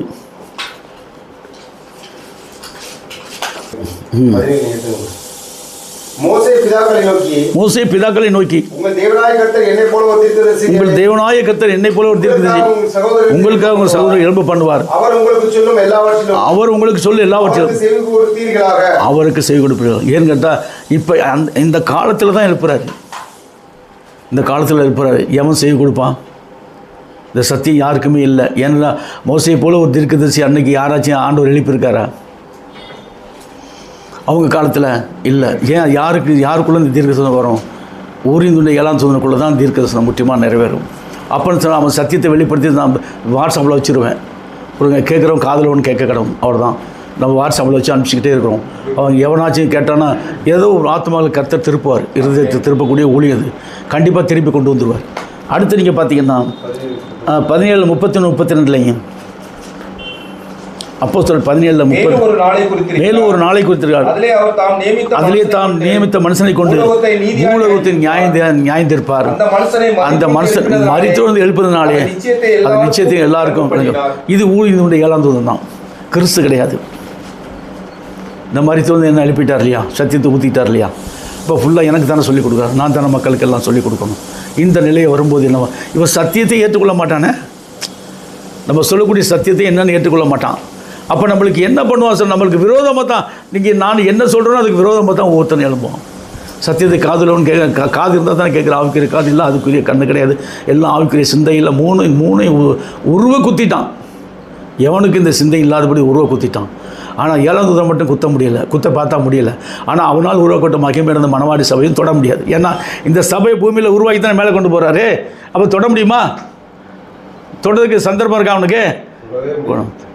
சத்துரு பிசாசு இந்த உலகத்தின் அதிபதி என்கிட்ட வரான்ட்டு நம்மள்ட்ட ஒன்றில் வாங்கினான்னு கூப்பிட்டு போயிட்டார். அப்பாலே போ சாத்தானே சொல்ல, அப்பாலே போ சாத்தானே சொல்ல, உன் தேவனாக இருக்க கர்த்தராக இருக்கிற புனவை பணிந்து கொண்டு அவர் ஒருவருக்கு ஆராதனை செய்வாங்கன்னு எழுதியிருக்கிறதே நான் சொல்கிறது. அப்பாலே போய் ஏசன்ற சாத்தானே, உன் தேவனாக இருக்க கர்த்தராக இருக்கிற புனவை பணிந்து கொண்டு அவர் ஒருவருக்கு ஆராதனை செய்வார். இன்னொன்று சொல்லுவேன், புனவுடைய சிலுவை முறை பிரசவ ரத்தம் தீட்டான ரத்தம் சிலுவையில் அடிக்கப்படாத ஏசன்ற பிசாசனுடைய சகல பாவங்களையும் கழுவி சுற்றி இருக்கும் என்று எழுதியிருக்கிறதே. செத்தான். புரியுதா? அவன் செத்தான். இதுக்கு மேலே அவனுக்கு என்ன மானம் கட்டவனுக்கு என்ன வேணும்? சிறமுள்ள முன்னாடி சிலுவை முறை பிரசவ தீட்டான ரத்தம் சிலுவையில் அடிக்கப்பட அல்லான்ற பிசாசனுடைய சகல பாவங்களை இன்னைக்கு சுத்திக்கிறேன் இருக்குது. நிர்வாண தேவர்களுடைய பிசாசுகளின் சகல பாணி அதாவது முன்னோடு சிலுவையில் மனுமக்களுடைய சகல ஆவி ஆத்தம் சகல பாவம் ஜென்ம கர்ம ஜென்ம பாவங்களை கழுவி சுத்திகரிக்கும் என்று எழுதியிருக்கிறது. பிசாசுக்கு என்னெல்லாம் போச்சு? இப்போ எலும்புறதுக்கு நாதிலாம் எலும்பு எலும்பு எலும்பு எலும்பு முறிஞ்சு போச்சோம். தேவனுடைய வார்த்தை அவனை கொண்டு வரும். தேவனுடைய வார்த்தை அவனுக்கு ஒன்று ஒருத்தன் அனுப்பிச்சா அவன் கேட்குறான். அது என்ன சொல்கிறான்? அதில் நாமத்தை மட்டும் சேர்க்காத விட்டாங்க. அது உள்ளுக்குள்ளே வருது. அடுத்து நீங்கள் பார்க்கும்போதுன்னு சொன்னால் இந்த மாதிரி அப்போ கர்த்தர் எவ்வளோ பெரிய இந்த ஊரீந்து கொண்ட ஊழியத்தை இந்த புறஜாதி எளியாதான் கொண்டு வர முடியும். வேறு நாள் இக்காலத்துக்குரிய ஊழியம் கவுண்டவுனில் வருகிறது.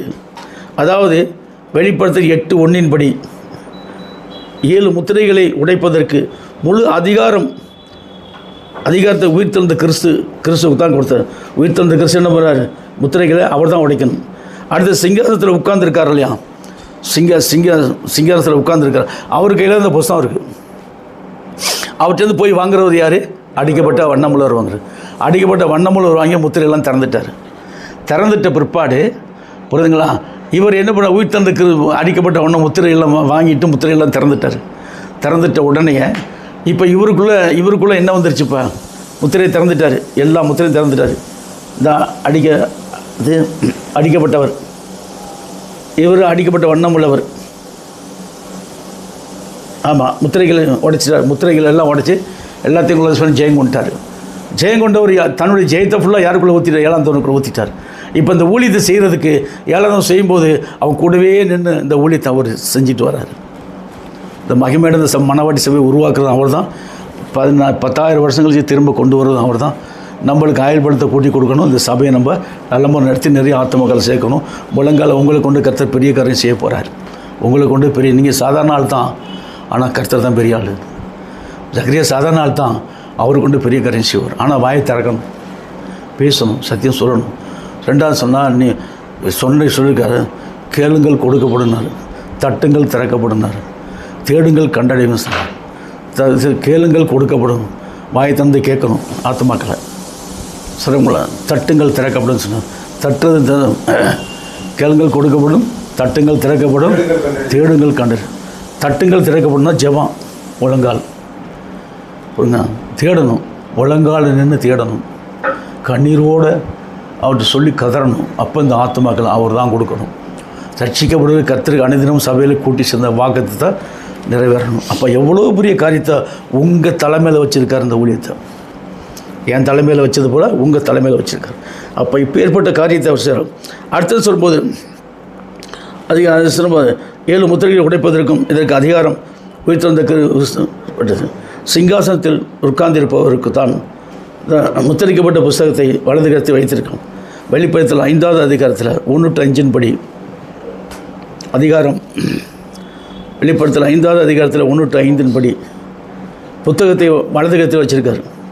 வெளிப்படுத்தல் 5:1-5 படி அதிகாரம் கொடுக்கப்பட்டது. வெளிப்படுத்தல் 5 6, 7, 10 இந்த முத்திரைகளை உடைத்து முத்திரைகளை உடைக்கும் அதிகாரம் உயிர்த்தெழுந்த கிறிஸ்து பிரணோமுக்கு கொடுக்கப்பட்டது. பார்த்தீங்களா, முத்திரைகளை உடைக்கக்கூடிய அதிகாரம் உயிர்த்தெழுந்த கிறிஸ்து பிரணோமுக்கு கொடுக்கப்பட்டது.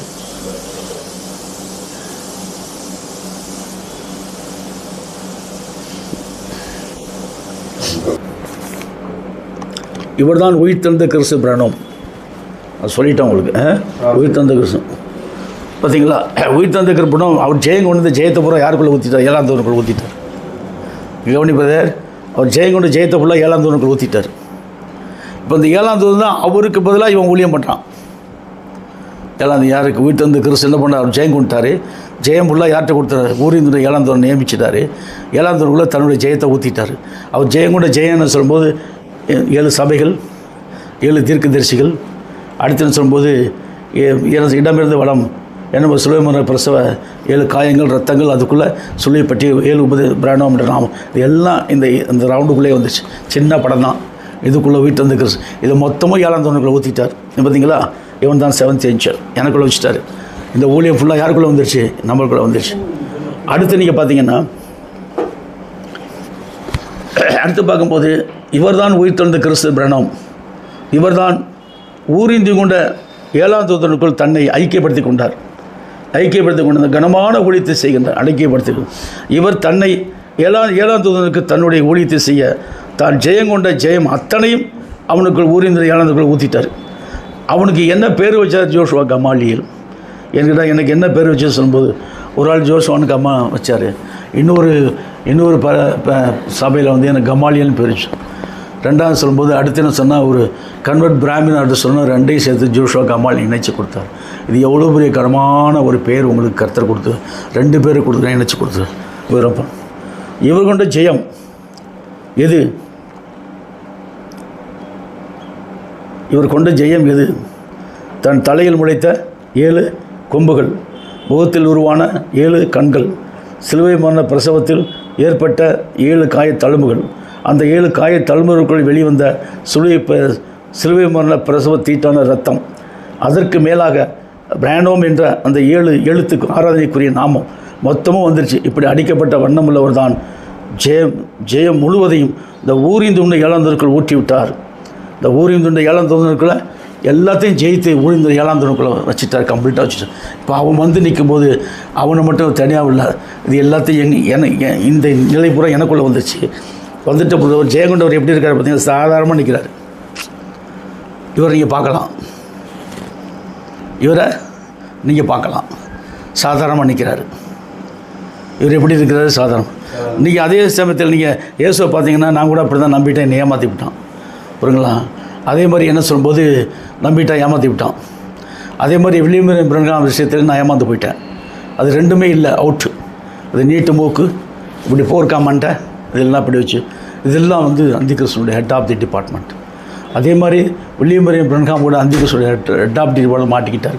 ஆனால் அவர் சொன்ன ஒரே ஒரு காரியம், 7ஆம் தூதனை பற்றி என்னை பற்றி சொல்லிவிட்டு, அது ஒரே ஒரு காரியம் 1, 2 அவர் கொடுக்கப்பட்டது. ஏன்னா இங்கே இதில் மீட்டிங் போட்டாங்க பிரசவத்தில், அவருடைய பையன் வந்திருந்தான். நான் கொண்டு போய் நான் தான் யாராவது சொன்னேன், யாரும் என்னை ஏற்றுக்கொள்ளாது, இப்படி ரொம்ப கேவலமாக பார்த்து அவமானப்படுத்தி சிரித்து துரத்தி விட்டாங்க. அதே மாதிரி தேனாம்பட்டியில் ஒரு மீட்டிங் போட்டாங்க, அங்கே கொண்டு போய் கொடுத்தேன்.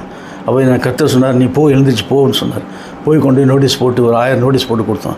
என் கூட யாரும் வந்திருந்தாங்கப்பா, கொண்டு போய் போட்டு கொடுத்தோம். ஏனோ நீங்கள் வந்தீங்க இல்லையா? போகணும், தேனாம்பட்டில் கொண்டு போய் கொடுத்தோம். அப்போ கூட ஒரு மாதிரியாக நம்மளை பேசி அனுப்பிச்சிட்டாங்க. என்ன அப்படின்னு சொன்னால் அவங்களுக்கு என்ன புரியலை, சத்தியம் புரியல. இன்றைக்கி இவங்கெல்லாம் எங்கே, அதாவது அவங்க என்ன சொல்லும்போது என்ன அப்படி சொன்னால், இயேசு கிறிஸ்துவை ஆராதிச்சிட்டாங்க, அவரை தீர்க்க தரிசனம் ஏற்றுக்கொண்டாங்க. புரியுதுங்களா? நம்ம கொண்டு போனதே மெத்தடு அப்போ நம்மளுக்கு புரியலை. இப்போ எல்லாம் புரிஞ்சோன்னா இப்போ நான் சொல்லும்போது அவங்க நிச்சயமான முறை இதுக்குள்ளே வந்தாங்கன்னு வேறு வழியே இல்லை. உட்காந்து சொல்லிட்டார்.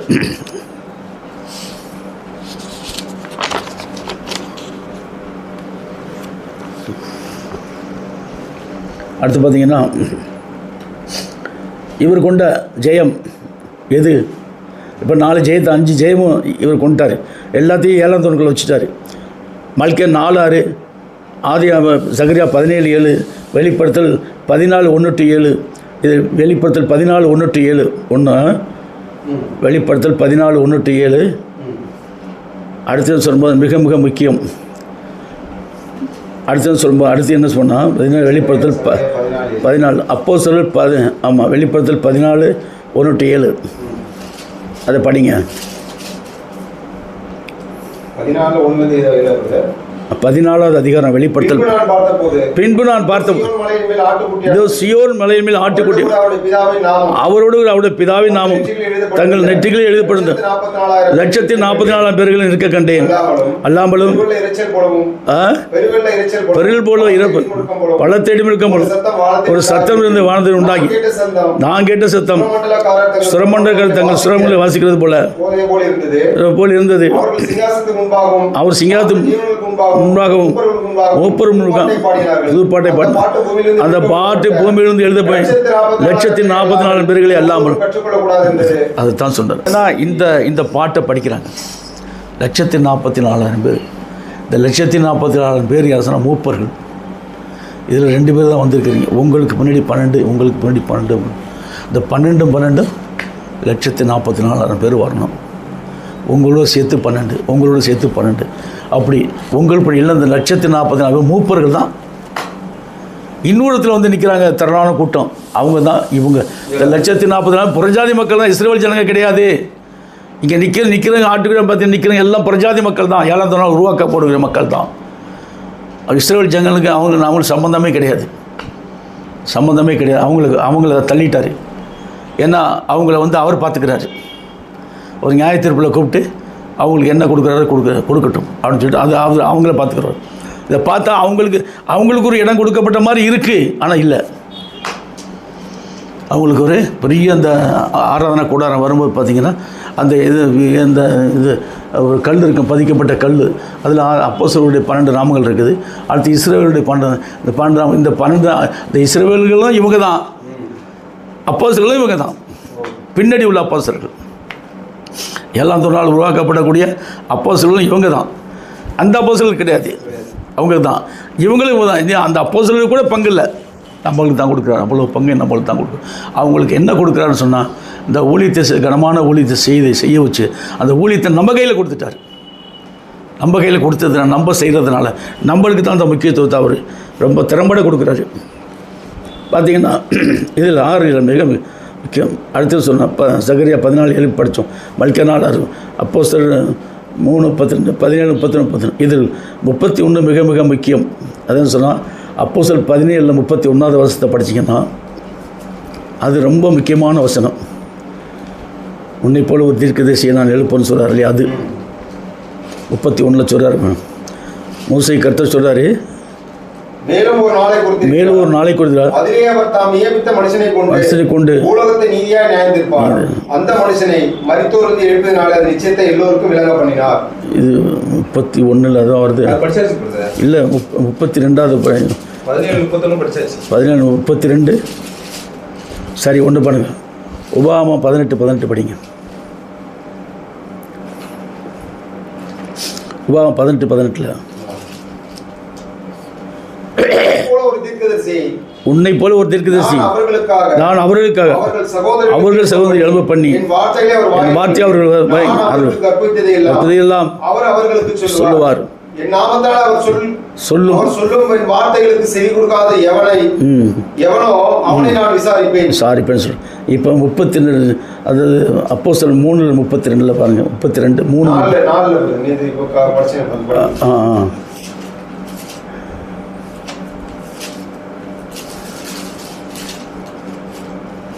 மோசே பிதாக்களை நோக்கி உன் தேவனாய் கர்த்தர் என்னை தெரிந்து போல ஒரு தீர்க்கதரிசி உங்களுக்காக உங்கள் சகோதரனை எழுப்ப பண்ணுவார். அவர் உங்களுக்கு சொல்லும் எல்லாவற்றிலும் கீழ்ப்படிந்திருப்பார்கள் சொல்லிட்டார் இல்லையா. இந்த மோசையை போல ஒரு தீர்க்கதரிசி இந்த காலத்தில் வர்றான். இவன் தான் ஊரையும் தெரிஞ்சு கொண்ட 7ஆம் தூதன். எலியாவும் மோசையும் வந்து கர்த்தர்ட்ட பேசினாங்க. இந்த சத்தியத்தை குறித்து தான் பேசுகிறாங்க. எலியாவும் மோசையும் வந்து பேசுகிறாங்க, இந்த சத்தியத்தை குறித்து தான் பேசுகிறாங்க. ஏன்னா இந்த சத்தியம் அது அவங்களுக்கு கொடுக்கப்பட்ட முழு ஜட்ஜ்மெண்ட்டில் அவர் பார்த்துக்கிறாரு. ஆதி அப்போஸ்தலர் லைன் அது முடிஞ்சு போச்சு, அவங்க பார்த்து இஸ்ரவேல் ஜனங்கள் லைன் முடிஞ்சு போச்சு, அவங்க பார்த்துட்டு இப்போ நடக்கக்கூடிய ஊழியம் தான் இவருடைய நாமத்தை மகிமைப்படுத்த ஊழியம். ஏன்னா 2000 ஆண்டுகளாக சத்துரு வந்துட்டான்னு இந்த சத்தியத்தை அப்போஸ்தலருக்கு ஊழியத்தையும் க்ளோஸ் பண்ணிட்டான். அவங்களெலாம் கொலை பண்ணிட்டான், எல்லோரையும் கொலை பண்ணிட்டான். அந்த நாமத்தை க்ளோஸ் பண்ணிட்டான், வேறு நாமத்தை கொண்டு வந்துட்டான். அப்போ அப்போஸ்தலருக்கு அந்த பாக்கியம் கிடைக்கும். எப்போ கடைசியில் கிடைக்கும், அவர் பார்த்துக்கிறாரு. ஆனால் இப்போ ஆரம்பத்தில் இந்த ஊழியத்தை அந்த நாமத்தை தேடி கண்டுபிடிச்சி கொண்டு வரான் பாருங்கள். இதுதான் உயிர். அதெல்லாம் எதுக்கு செத்து போனதுக்கு சமமாக வருது. இருந்தாலும் கர்த்தர் உயிர் கொடுப்பார். ஆனால் இதுக்கு நிறைய கர்த்தரே உயிர் கொடுக்குறாரு. நேரடியாக சபையில் வந்து கர்த்தரே உயிர் கொடுக்கும் போது எவ்வளோ பெரிய காரியமாக இருக்குது. அதை நீங்கள் நல்லா கொஞ்சம் உற்று கவனிக்கணும். எவ்வளோ பெரிய காரியமாக இருக்குது. உபாகமா 18:10 சொல்லப்பட்ட அதாவது மோசே தேவன் என்ன ஜனங்களை தீர்க்கதரிசி கொண்டு அப்பவும் சொல்கின்றார். இங்கு சொல்லப்பட்ட அதிகாரம் முழுவதும் ஆபிரகாம், ஈசாக்கு, யாக்கோபு இவர்களுக்கு பிறக்கும் சந்ததிகளுக்கும் நிலைக்கப்பட்டு சொன்னார். அது இல்லை. ஆதியாகமம் 25:1-7 சொல்லப்படலாம். அவங்க என்ன சொன்னால் இந்த மோசையோடு சொல்லப்பட்டதெல்லாம் அந்த பிளஸ்ஸிங் எல்லாம் அவங்களுக்கு இல்லாமல் போச்சு, நம்மளுக்கு தான் கிடச்சிருக்கு. அது கூட எங்கேருந்து அவங்க கொண்டு வரான் பாருங்க. அதாவது ஆதியாகமம் 25:1-7 சொல்லும்போது ஆபிரகாமுடைய வித்தில் வந்த கேத்துரால் சந்ததியில் வந்தக்கூடிய அந்த ஊரிந்துடைய 7ஆம் தூதன் மூலியமாக வரக்கூடிய பிறப்பிக்கக்கூடிய ஊரிந்துடைய 7ஆம் தூதன் வந்து சத்தியம் சொல்லி அந்த கிருபனுடைய நாமத்தை திரும்ப கொண்டு வந்து ஊன்ற கட்டி இந்த சத்தியத்தை சொல்லி இந்த சத்தியத்தை புரிய வச்ச ஞானஸ்தானம் கொடுக்குறாங்க இல்லையா. இவங்களுக்கு தான் இந்த பாக்கியம். இவங்க தான் இந்த பூமியில் நிலவரமாக நின்று அதை கொண்டு வர முடியும், மற்றவங்க யாரும் கொண்டு வர முடியாதுன்னு சொல்லிட்டு திட்டம் தெளிவாக கர்த்தர் சொல்கிறார். அடுத்து நீங்கள் பார்த்தீங்கன்னா இவர் ஜெயம் கூட ஜெயம் அந்த ஏன்னு சொல்லும்போது 7 சபைக்குரிய செய்திகள், 7 முத்திரைக்குரிய செய்திகள், 7 இடிமுழக்கத்துக்குரிய செய்திகள், எக்கால செய்தி, 4 ஜெயம் கொண்டார். இப்படி எல்லாம் 7 தான் கூறப்படுது. இந்த 4 விதமான தீர்க்க தரிசன ஆகமங்கள் மூலியமாக, அதாவது இந்த 66 ஆகமங்களிலும் கூறப்பட்டுள்ளது. இந்த 7ஆம் தூதன் முதலாவது வந்து இந்த பூமியில் அந்தி கிறிஸ்துவாகிய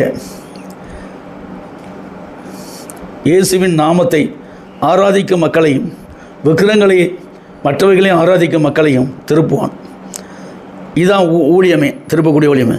இங்கே மல்கியா 4:5-6 கூறப்பட்ட இந்த சாயங்கால வெளிச்ச ஊரியம் கொண்ட 7ஆம் தூதன் முற்பிதாக்களிடம், நம்முடைய முற்பிதாக்கள் யாருன்னு சொன்னால் ஆதி அப்போஸ்தலர்கள், நாமமாகிய கிருபனோமின் நாமத்தை அவங்களுக்கு என்ன ஆராதனை செய்வது விட்டு போகுது. 2000 வருஷம் விட்டுட்டாங்க. மறுபடியும் இவன் வந்து ஒருத்தனா வந்து உண்டை கட்டுறான்.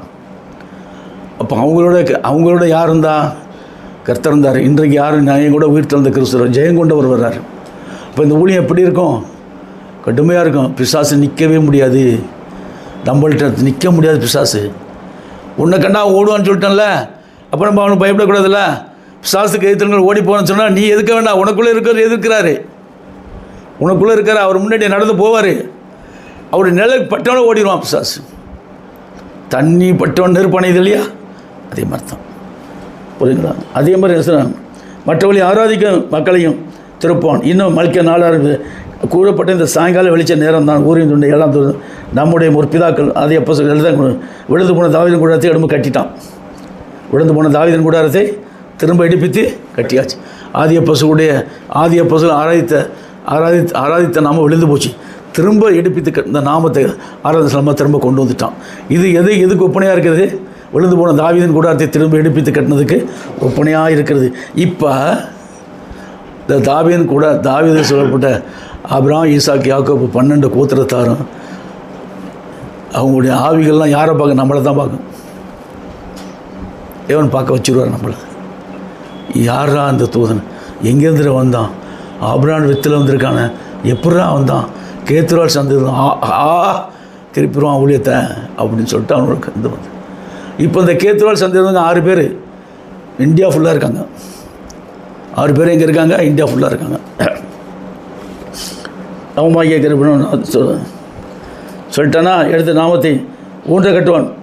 விழுந்து போது தாவீதின் கூடாரத்தை. ஆமென். முதலாவது 7 சபை காலத்துக்குரிய செய்தி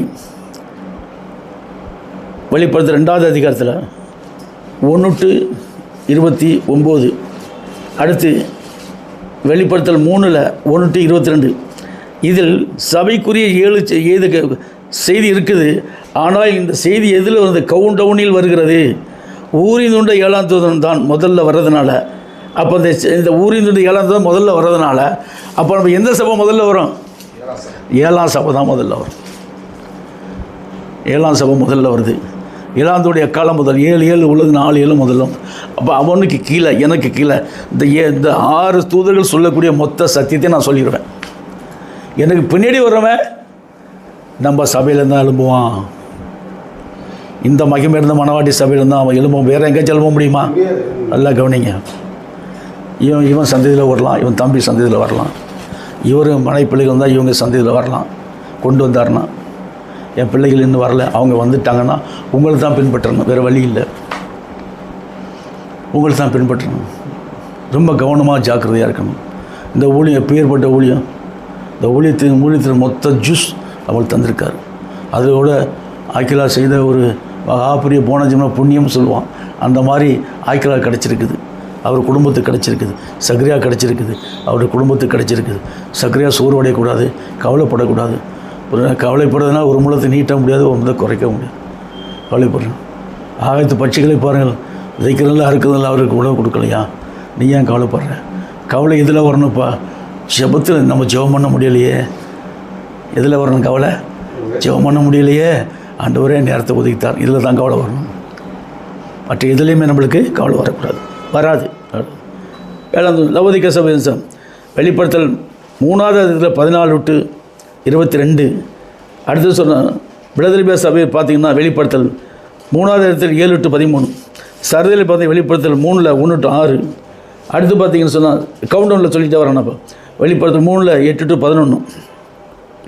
அடுத்து சொன்னால் பெர்கமு சபையின் தூதருக்கு, அடுத்து என்ன சொன்னால் தியத்ரா சபையின் தூதருக்கு வெளிப்படுத்தல், ஆமாம் அது முடிஞ்சு போச்சா, முடிஞ்சு சர்தே சபையின் தூதன் முடிஞ்சு போச்சு.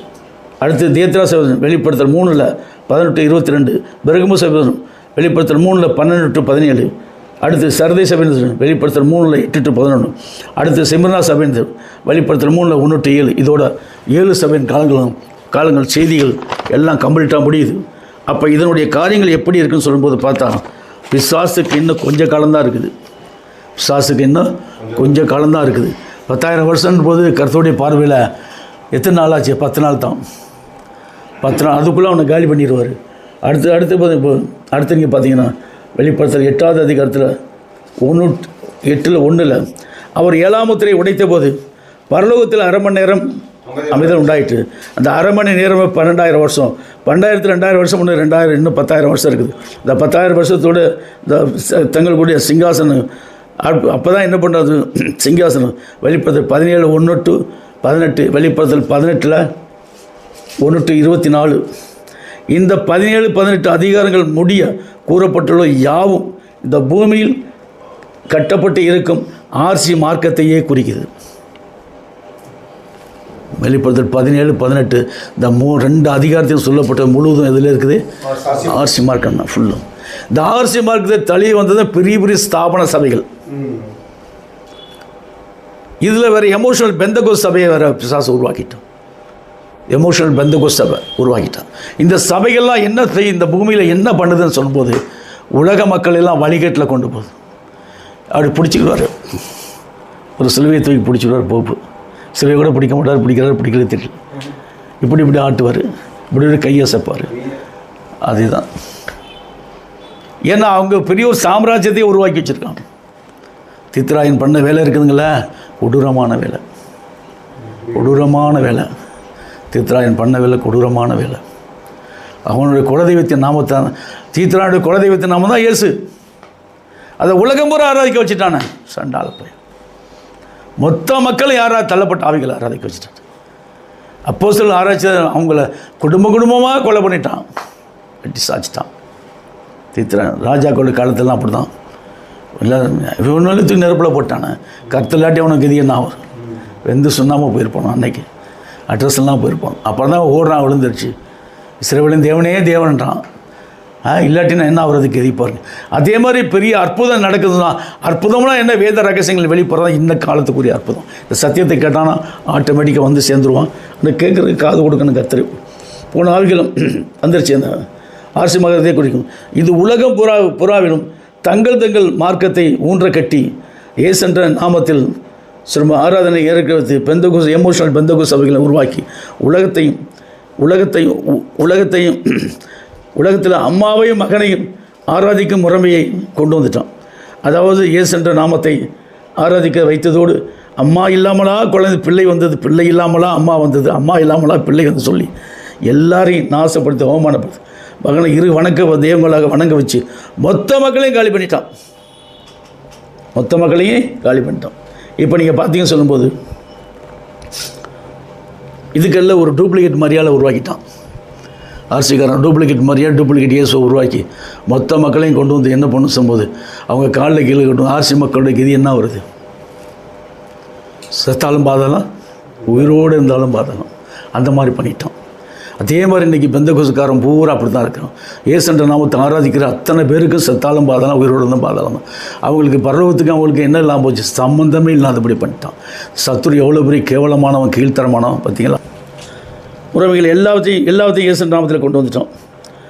டூப்ளிகேட் மரியாளின் சிலையை நிறுவி இடது கையில் ஒரு குழந்தையை கொடுத்து வலது கையில் ஒரு செங்கோலை கொடுத்து அதை சிலை வடிவில் வைத்து இந்த குழந்தையும் வணங்க வைத்து ஏன் சொல்லும்போது அதற்கு ஆராதனை செய்யவும் பிசாசு என்ன பண்ணால் பிசாசின் ஆவியை வெளிப்படுத்தல் 16 13 படியான அந்த சிலைகளுக்கு ஊற்றி மக்களையும் வரிசையாக நிற்க வச்சுருவோம். எல்லா மக்களும் அங்கே நிற்பாங்க. இந்த சிலைக்கு முன்னாடி நின்றுட்டு தங்கள் போயிட்டு ஒரு மெழுகத்தை வச்சுட்டு அம்மா தாயே அப்படியே தொட்டு கும்பிட்டுட்டு அவங்க கண்ணை மூடிட்டு அவங்க பாடி விண்ணப்பத்தை சொல்லிக்கிட்டு இருக்கும்.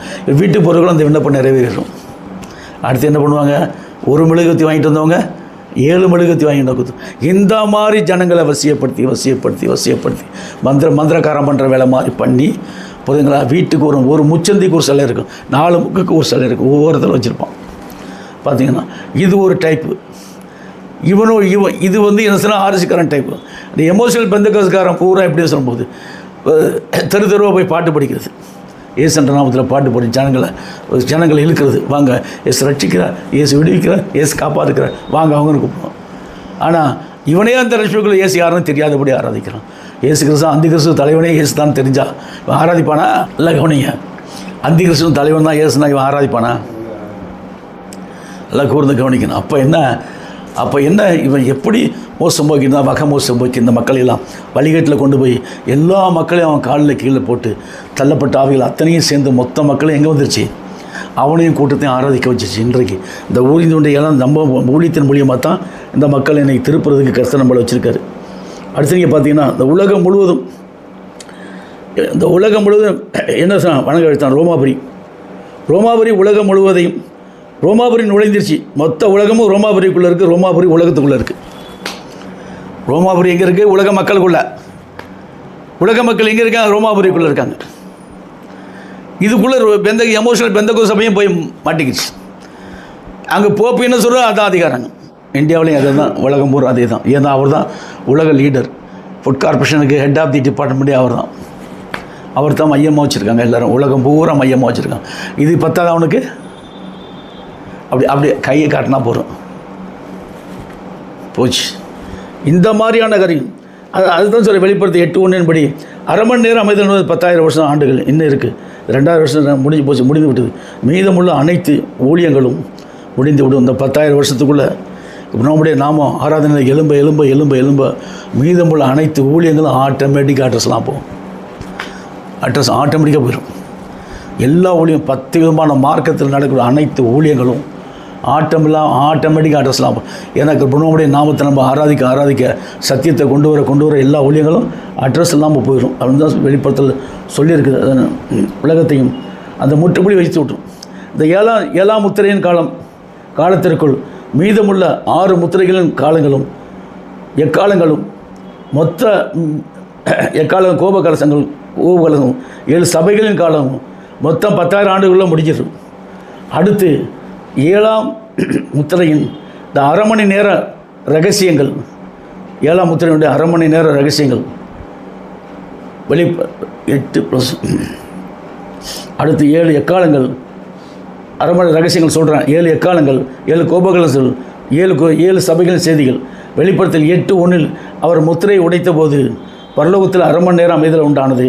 வேறுபடியான எல்லா ஊழியங்களும் இன்னும் 10,000 வருஷத்தில் முடிஞ்சு போயிடுச்சு. அடுத்து வெளிப்படுத்தல் 8 2-6 படிங்க.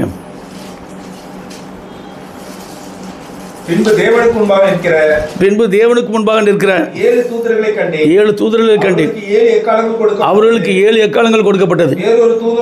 வேறொரு தூதனும் வந்து தூபம் காட்டும் பொற்கலசத்தை பிடித்து பலிபீடத்தின் பணியிலே நின்றான்.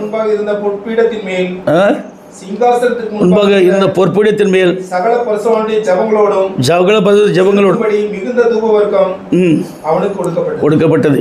பார்த்தீங்களா? ஏன் சொல்ற? தேவனுக்கு முன்பாக நிற்கிற அந்த 7 தூதர்களையும் கண்டேன். அவர்களுக்கு 7 எக்காலங்கள் கொடுக்கப்பட்டது. வெளிப்படுத்தல் 11 தூபவர்க்கம். வெளிப்படுத்தல் 11 17-19 2 வசனம். 7ஆம் தூதன் எக்காலம் ஊதினான்.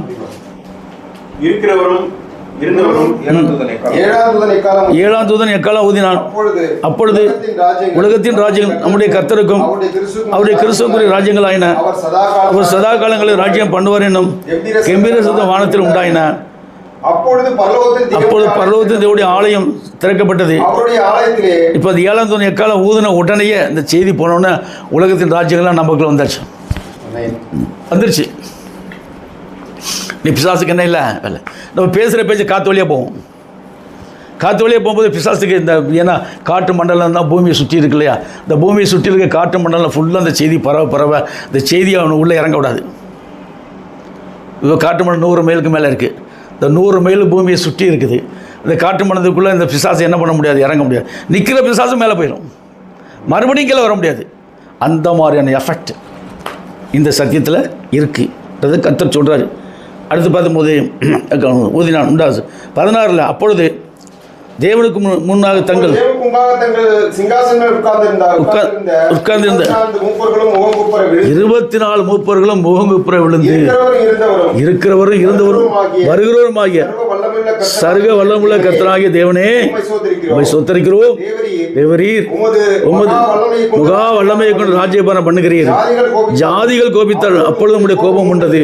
மரித்தோர் நியாயத்தில் படைத்திருக்கும் தீர்க்கதரிசிகளாக உம்முடைய ஊழியக்காரருக்கும் வர்த்தமான்களுக்கும் சிறுவருக்கும் பெரியவருக்கும் பலனளிக்கும் பூமியை கெடுத்தவர்களை சொல்லி காலம் வந்தது என்று சொல்லி தேவனை தொழுது கொண்டார்கள். பார்த்தீங்களா? ஏன்னு கேட்டால் இப்போ இந்த அதாவது எல்லாரும் மோகங்குப்புற விழுகிறாங்க. 24 மூப்பர்களும் மோகங்குப்புற விழுகிறாங்க. யாருக்கு முன்பாக? உயிர்த்தெழுந்த கிறிஸ்துவுக்கு முன்பாக. அவர் தான் அவர் 7 அடிக்கப்பட்டவர்களுக்கு வந்து அடிக்கப்பட்ட வண்ண மாவில் இருக்கிறார் இல்லையா, அவர் சிங்காசனத்தை புஸ்தகம் அவருக்கு முன்பாக மோகங்குப்புற விழுகிறாங்க. அவர் உயிர்த்தெழுந்து ஜெயம் கொண்டு ஜெயத்தை ஃபுல்லாக ஊற்றிட்டு அப்புறம் வெள்ளைக்குதிரையிலேருந்து வருவார். 7ஆம் தூக்கில் ஊற்றினா தானே வெள்ளைக்குதிரையிலேருந்து வர முடியும். எனக்குள்ளே ஊற்றிட்டார். இப்போ இனிமேல் கொண்டு வெள்ளைக்குதிரையிலேருந்து வரதை அடுத்தடுத்து சொல்லுவேன். அடுத்து பார்த்தீங்கன்னா இதை முடிச்சிருவோம். அப்பொழுது பரலோகத்திலே தேவனுடைய ஆலயம் திறக்கப்பட்டது. அவருடைய ஆலயத்திலே உடன்படிக்கை பெட்டி காணப்பட்டது. அப்பொழுது மின்னல்களும் சத்தங்களும் இடிமுழக்கங்களும் புதுநெற்றியும் உண்டாயின. ஆமாம். ஏன்னா 5 விதமான ஊழியம். இந்த 5 விதமான ஊழியத்தை இப்போ நம்ம செய்கிறோம். மின்னல்கள் என்பது கிழக்கிலிருந்து மின்னல் தோன்றி மேற்கு வரைக்கும் மனுஷகுமாருடைய வருகை இருக்குன்னு சொல்லிட்டு, இந்த மின்னல் என்பது எதை குறிக்குன்னு சொல்லும்போது மனுஷகுமாருடைய வருகையை கொண்டு வருது. மின்னல் என்பது ஊழியம், நாமம். மின்னல் என்பது ஊழியம், புரியுங்களா? மின்னல் என்பது எதுக்குரியது? ஊழியத்தை கொண்டு வருது. அடுத்து என்ன சொல்லும்போது, அடுத்து பார்த்தீங்கன்னா மின்னல், அதுக்கடுத்து அவருடைய உடன்படிக்கை பெட்டி காணப்பட்டது.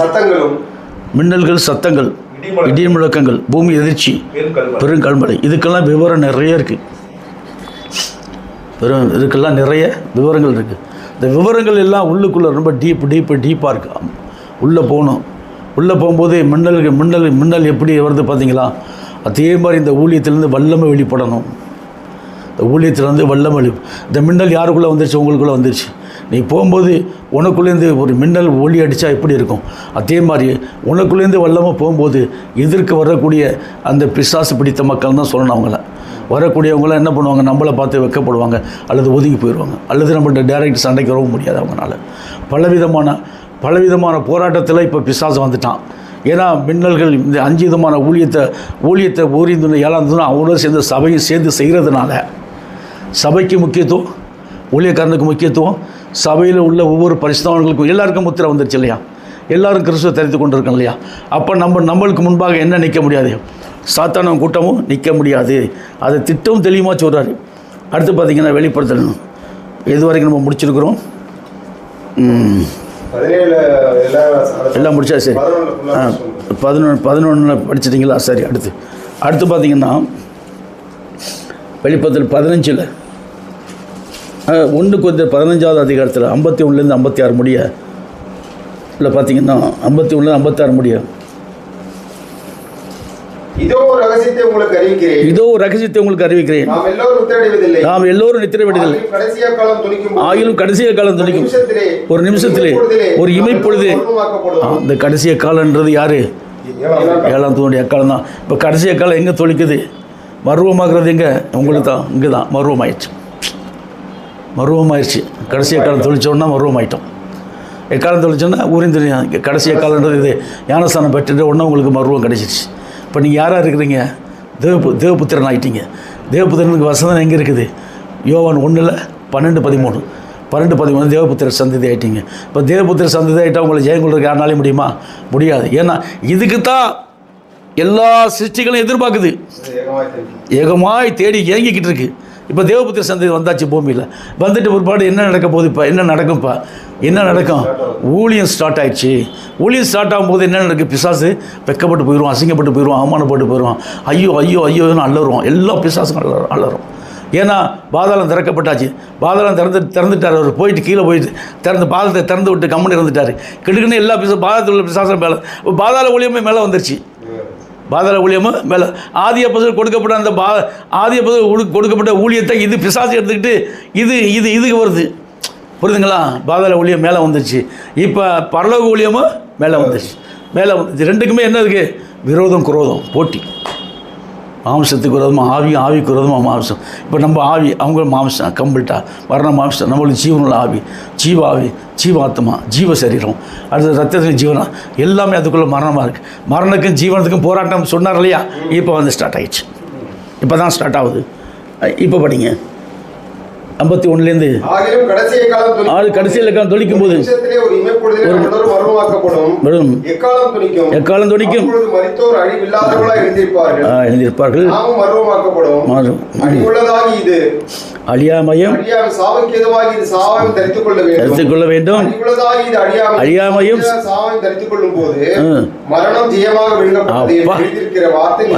முடிஞ்சிச்சு. மரணம் ஜெயமாக முழுங்கிட்டார் உங்களை. இப்போ முழுங்கிட்ட பிற்பாடு அடுத்து சொல்லும்போது என்ன சொல்றாங்க? அடுத்து சொன்னா மரணமே உன் கூரங்கே, பிசாசு வைக்கப்பட்டு போயிட்டானா? அது முடிச்சு போச்சு. அது 50 அவ்வளோதான். அது என்ன சொல்ல? அதான் அது வேணாம், அது போகிறோம். இதோ அவன் தாய் அவனை பாவத்தில் கர்ப்பம் தரித்தால் துர்க்குணத்தில் உருவானான். இது அந்த எக்காலம் சொல்லிப்பட்டிய 7 உபதேசம். இதோ அவன் தாய் முதல் உபதேசம் தான் வருது. இதோ அவன் தாய் பாவத்தில் கர்ப்பம் தரித்தால் அவன் எதில் உருவானா? துர்க்குணத்தில் உருவானான். இப்போ பாவத்தில் கர்ப்பம் தரித்த தாய் யார்? துர்க்குணத்தில் உருவான குமாரன் யாருன்றது யாருக்கும் தெரியாது. நம்மளுக்கு தான் தெரியும். கர்த்தர் என் மூலியமாக உங்களுக்கு சொல்லி விளக்கி சொல்லிட்டார். அது வெளிப்படுத்தல் 10:3-4 பார்க்கும்போது மேலும் 5 to 7 முடிய 5வது வசனம் 5 to 7 முடிய படு. சமுத்திரத்தின் மேலும் பூமியின் மேலும் நான் கண்ட தூதன் தன் கையை வானத்திற்கு நிலாக உயர்த்தி இனி காலம் செல்லாது. ஆனாலும் தேவன் தம்முடைய ஊழியக்கார சுவிசேஷத்தை 7வது சத்தியத்தின் நாட்களிலே அவன் சக்காலம் ஒதுப்புறது தேவ ரகசியம் நிறைவேறும் என்று வானத்தில் உள்ளவர்களையும் உள்ளவைகளையும் சிருஷ்டித்தவரும் ஆணை. இப்போ ஏன்னு சொல்லும்போது இப்போ 7வது தூதன் எக்கால ஊதின உடனே எல்லாமே நிறைவேறும். எதுவுமே ஒன்று கூட இல்லாத கொஞ்சம் கொஞ்சமாக நிறைவேறிக்கிட்டே வரும். அப்போ சத்துரு பூமி விட்டு விலகி போயிட்டே இருப்பான். தள்ளப்பட்ட ஆவிகளுக்கு எங்கேருந்து தள்ளப்பட்டதோ அதே இடத்துக்கு போயிடும். மேலே எங்கேருந்து வந்து நட்சத்திரம் பண்ணதுக்கு மேலே இருந்துச்சு இல்லையா, அதெல்லாம் கீழே வந்துருச்சு இல்லையா, மறுபடியும் பூமிக்கு வந்துருச்சு இல்லையா. பூமிக்கு வந்தது எல்லாம் பூமியில் நிற்கிறதுக்கு 7வது தூதனுடைய காலம் வந்துச்சு. ஊரியதனுடைய 7வது தூதனுடைய காலம் ஊதிட்டான். சொல்லியப்பட்ட 7 உபதேசம் வந்துருச்சு. மறுபடியும் மகிமையடைந்த மணவாட்டி சபைக்கு உயிர் வந்துருச்சு. இப்போ மகிமையடைந்த மணவாட்டி சபை பூமியில் இருக்கும்போது மகிமை அடையாத மணவாட்டி சபைக்கு என்ன வேலை இருக்குது? இப்போ இந்த சபைக்கு என்ன வேலை இருக்குன்னு சொன்னால், நம்மளால் முடிஞ்ச வரைக்கும் பூமி எங்கும் சுற்றி தெரிந்து அவருடைய நாமத்தை மகிமைப்படுத்துறதுக்கு கொடுக்கப்பட்ட ஒரு மகத்தான ஊழியமாக நம்மளுக்கு தந்திருக்காரு. அது கூட என்ன சொல்லியப்பட்டி உபதேசத்தை கொடுத்துருக்கு. அடுத்து 1 Corinthians 18 25 சொல்லும்போது, அதாவது சிலுவைப்பற்றிய உபதேசம் கெட்டு போகிறவர்களுக்கு பைத்தியமாக இருக்குது, ரட்சிக்கப்படுகிற நமக்கோ தேவபலனாய். சிலுவைப்பற்றிய உபதேசம் அதான் சார் 2வது சிலுவைப்பற்றிய ரட்சிக்கப்படுகிறவர்களுக்கு நம்மளுக்கு தேவம். சிலுவைப்பட்ட 2வது பகையை சிலுவையில் கொன்று சமாதானத்தின் நித்திய சுவிசேஷம் அறிப்போன்னு தான் வரான். ஆதியாமம் வந்து சங்கீதம் 22 129 3 படிங்க. பகை என்ன பண்ணுறார் அவர்? முதல்ல சொன்ன ஆதியாமம் 3:15 சொல்லும்போது, உனக்கும் ஸ்திரிக்கும் உன்னியத்துக்கும் அவளுக்கும் பகை உண்டாக்குவேன், அவன் தலை நசுக்கோ அவர் குதிங்காலை அவர் குதிங்காலை நீ நசுக்குவேன்னு சொல்கிறார் இல்லையா. அதுலேருந்து தான் ஸ்டார்ட் ஆகுது நம்மளுக்கு ஊழியமே. இது குதிங்காலை நசுக்கிறது சிலுவையில் ஆணி அடிக்கிறது. தலை நசுக்கு சாத்தானுடைய ஊழியத்தை கம்ப்ளீட்டாக தலை நசுக்கு சத்தியத்தின்படி கொள்கிறார் எல்லாருமே. சிலுவையை ஜெயம் கொண்டு தீய சுவிசேஷத்தை அறிவித்தார். அடுத்து பார்த்தீங்கன்னா ஆதியாகமம் இன்னொரு சங்கீதம் 129 3 படிங்க. ஒழுகிறவர்கள் என் முதுகின் மேல் உழுது ஏன்னா முதல்ல தலையில் முள்முடி வச்சானுவோம், 2வது என்ன வச்சானுவோம்? ஒழுகிறவர்கள் 40 மிலாரடி. ஒழுகிறவர்கள் எதில் உழுதுட்டாங்களாம்? முதுகில் உழுதுட்டாங்களாம். இந்த முதுகில் விழுது என்ன உழுது நிலத்தை உழுது விதை தைக்கிற மாதிரி அந்த சிலுவை மரண பிரசவத்தில் விதை தைச்சிட்டானுவோ. அப்போ பிதாவாய் தேவனுடைய வித்து யாருக்குள்ளே போயிடுச்சு. அப்போ ஏசன் இன்றைக்கி அவர் ஏசனுக்கு குணம் யாராக இருக்கிறாரு, பரலோக கன்னி. அதுக்குள்ளே யாருடைய வித்து எங்கே போயிடுச்சு, பிதாவாய் தேவனுடைய வித்து போயிடுச்சு. குமாரன் உள்ளே உருவாயிட்டார். சிலுவையில் அடிக்கப்பட்ட உடனே குமாரன் வந்து பிறந்துட்டார். குமாரன் பிறந்தவுடனே என்ன ஆச்சு, உலகத்துக்கு வெற்றி உண்டாயிடுச்சு. சர்வ உலகத்துடைய பாவத்தை சுமந்து தீர்த்துட்டார். அவருடைய ரத்தத்தில் தான் மனுஷனுக்கு பாவ மன்னிப்பு உண்டு. ரத்தத்தில் பாவ மன்னிப்பு மனுஷனுக்கு மட்டுமா, நிர்வாண தேவர்களுக்கும் கொடுக்குறாரு. நல்லா கவனிங்க. தள்ளப்பட்ட தேவர்கள் மனம் திரும்பினா அதுகளுக்கு அந்த ரத்தத்தில் பாவ மன்னிப்பு உண்டு. சரிங்களா? அல்லான்ற பிசாசுக்கும் பாவ மன்னிப்பு உண்டு, இயேசுன்ற பிசாசுக்கும் பாவ மன்னிப்பு உண்டு. அதே மாதிரி நிர்வாண தேவர்களுக்கும் பிசாசு பாவ மன்னிப்பு உண்டு. இதுக்கெல்லாம் மன்னிப்பு கேட்குமா? சரி, மன்னிப்பு கேட்க முடியாதபடி மனுக்குலத்தையும் உள்ளே புகுந்துருச்சே. இந்த மனுக்குலத்தை மக்களுக்கு இந்த சத்தியத்தை சொல்லும்போது இந்த சத்தியத்தின் மூலியமாக விடுதலை அவங்களுக்கு கிடைக்கும், இல்லாட்டி கிடைக்காது. சத்தியத்திற்கு சத்தியம் தானே விடுதலையாக்கும். சத்தியம் ஒன்று சொல்லிப்பட்டியல் உபதேசமே சத்தியம். இந்த சத்தியத்தை தெரிஞ்சு எந்த மக்கள் வந்தாலும் அவங்களுக்கு இந்த சத்தியத்தை புரிய வச்சு ஞானஸ்தானம் கொடுத்தா தான் விடுதலை. அதே மாதிரி பிசாசெலாம் வந்து நம்மள்ட்ட கேட்குமா சத்தியம்? ஏசன்ற பிசாசம் வந்து கேட்குமா?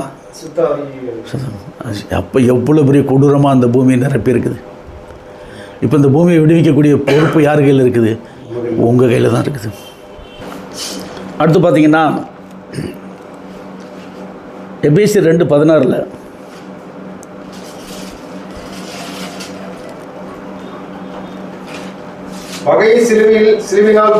பகையை சிலுவையினால் கொன்று அதனாலே இரு திறத்தாரை ஒரே சரீரமாக தேவனுக்கு ஒப்புரவாக்கினார். அதனாலே இரு திறத்தாரையும் ஒரே சரீரமாக தேவனுக்கு ஒப்புரவாக்கினார். அது மரணத்தை ஜெயமாக விழுங்கிட்டார். மரணமே உன் கூரைங்கே, பாதாளமும் ஜெயம்.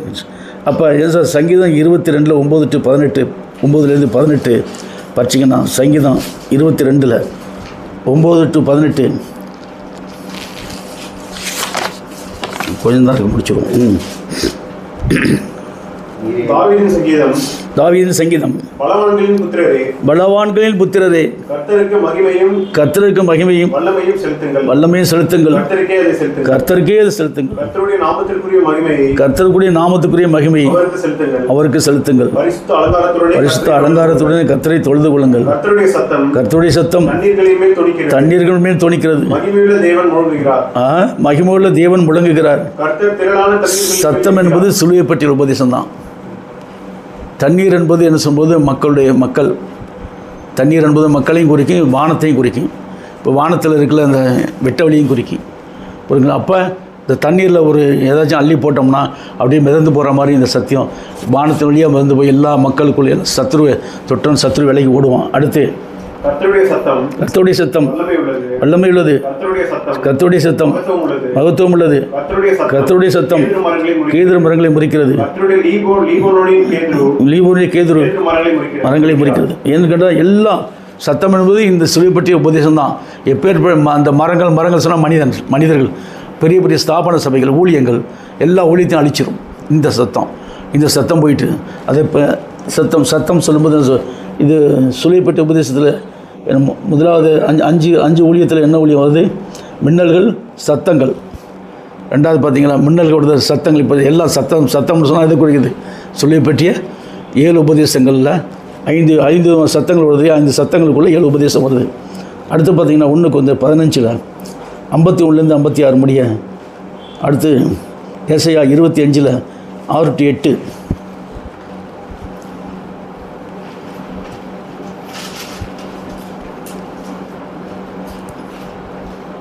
சேனைகளின் கர்த்தர் இந்த மலையிலே சகல ஜனங்களுக்கும் ஒரு விருந்தை ஆயத்தப்படுத்துவார். சேனைகளின் கர்த்தர் இந்த மலையிலே சகல ஜனங்களுக்கு ஒரு விருந்தை ஆயத்தப்படுத்துவார். அது கொழுமையான பதார்த்தங்களும்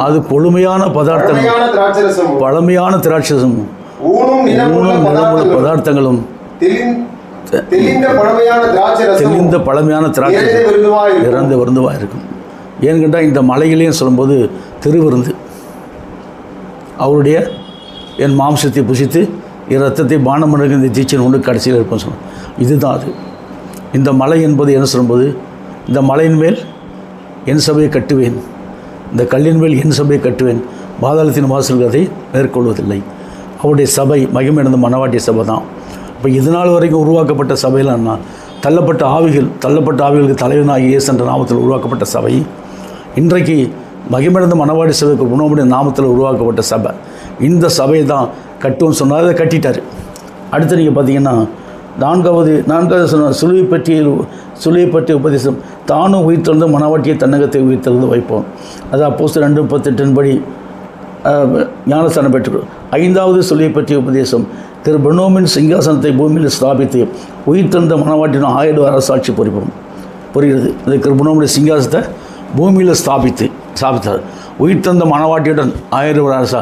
இப்போ நீங்களாம் உயிர்த்தெழுந்த மணவாட்டி, மறுபடியும் மேலே போயிட்டு கீழே வரணும் 1000 அரசாட்சி. அதுக்கு நீங்கள் படிச்சிங்கன்னா வெளிப்படுத்தல் 20 4-6 அதில் தான் தெளிவாக சொல்கிறாரு. வெளிப்படுத்தல் 20 4-6 அன்றையும் நான் சிங்காசனங்களை கண்டேன், அவர்கள் மேல் உட்கார்ந்தார்கள், நியாய தீர்ப்பு கொடுக்கும்படி அவர்களுக்கு அதிகாரம் கொடுக்கப்பட்டது. உணவை பற்றிய சாட்சியின் உபதேசத்தையும் வசனத்தின் நிமித்தம் சிறைச்சேதம் பண்ணப்பட்டவருடைய ஆத்துமாக்களையும் மிருகத்தையாவது அது சொற்பதையாவது வணங்காத பற்றிய தங்கள் கைகளிலும் முதிரை தெரிந்து கொண்டவர்களையும் கண்டேன். ஏன் கண்டா நம்ம இவங்க 2 இடத்துல, ஒன்று சியோன் மலையில் நிற்கிறாங்க, அடுத்து உயிர்த்தெழுந்த கிறிஸ்துவோடு நின்று 1000 அரசாட்சி பண்ண போகிறோம். அப்போ எவ்வளோ பெரிய கிருபிக்குள்ளாக நம்மளை கொண்டு போகிறாரு. இந்த சத்தியம்தான் நம்மளை நடத்துது, வேறு ஒன்றும் இல்லை. இந்த சத்தியத்தில் வந்து ஏழாம் தூதன் மூலியமாக இந்த மகிமையடைந்த மணவாட்டி சபையை பூமியில் உருவாக்கி திரும்ப கொண்டு போய் மறுபடியும் பூமியில் வந்து 1000 அரசு எங்கே நடக்க போகுது? பூமியில் தான் 1000 அரசாட்சி பூமியில் நடக்கும். ஏன்னு கேட்டால் கிறிஸ்துவுடைய சிங்காசனத்தை பூமியில் ஸ்டார்ட் பண்ணுறதுக்கு முன்னாடி முடிச்சுட்டு மேலே போயிடும், மறுபடியும் மேலே போயிடும். அப்போ என்ன சொன்னால் பிசாசை வெக்கப்படுத்துகிறார் இல்லையா. அடுத்து பார்த்தீங்கன்னா அடுத்து என்ன சொல்கிறாருன்னு சொல்லும்போது, எந்தாவது சுவைப்பட்சம் கிறிஸ்து பிரணோமின் சிங்காசனத்தை பூமியிலே ஸ்தாபித்த 1000 அரசாட்சி படிப்போம். 21 ஆதியாகமம் 3:15 படி 6வது சுலுவை பற்றிய உபதேசம் எதை சொன்னால், பிரணோம் தான் மகிமையில் சரீரத்தில் பிரவேசித்து மணவாட்டிய மகிமையின் சரீரத்தில் பிரவேசிக்க வைப்போம். தான் மகிமையின் சரீரத்தில் பிரவேசிக்கிறாரு, மணவாட்டிய மகிமையின் சரீரத்தில் பிரவேசிக்க வைக்கிறார். அதுக்கு வசனத்தை 1 15 35 32 வசனம்.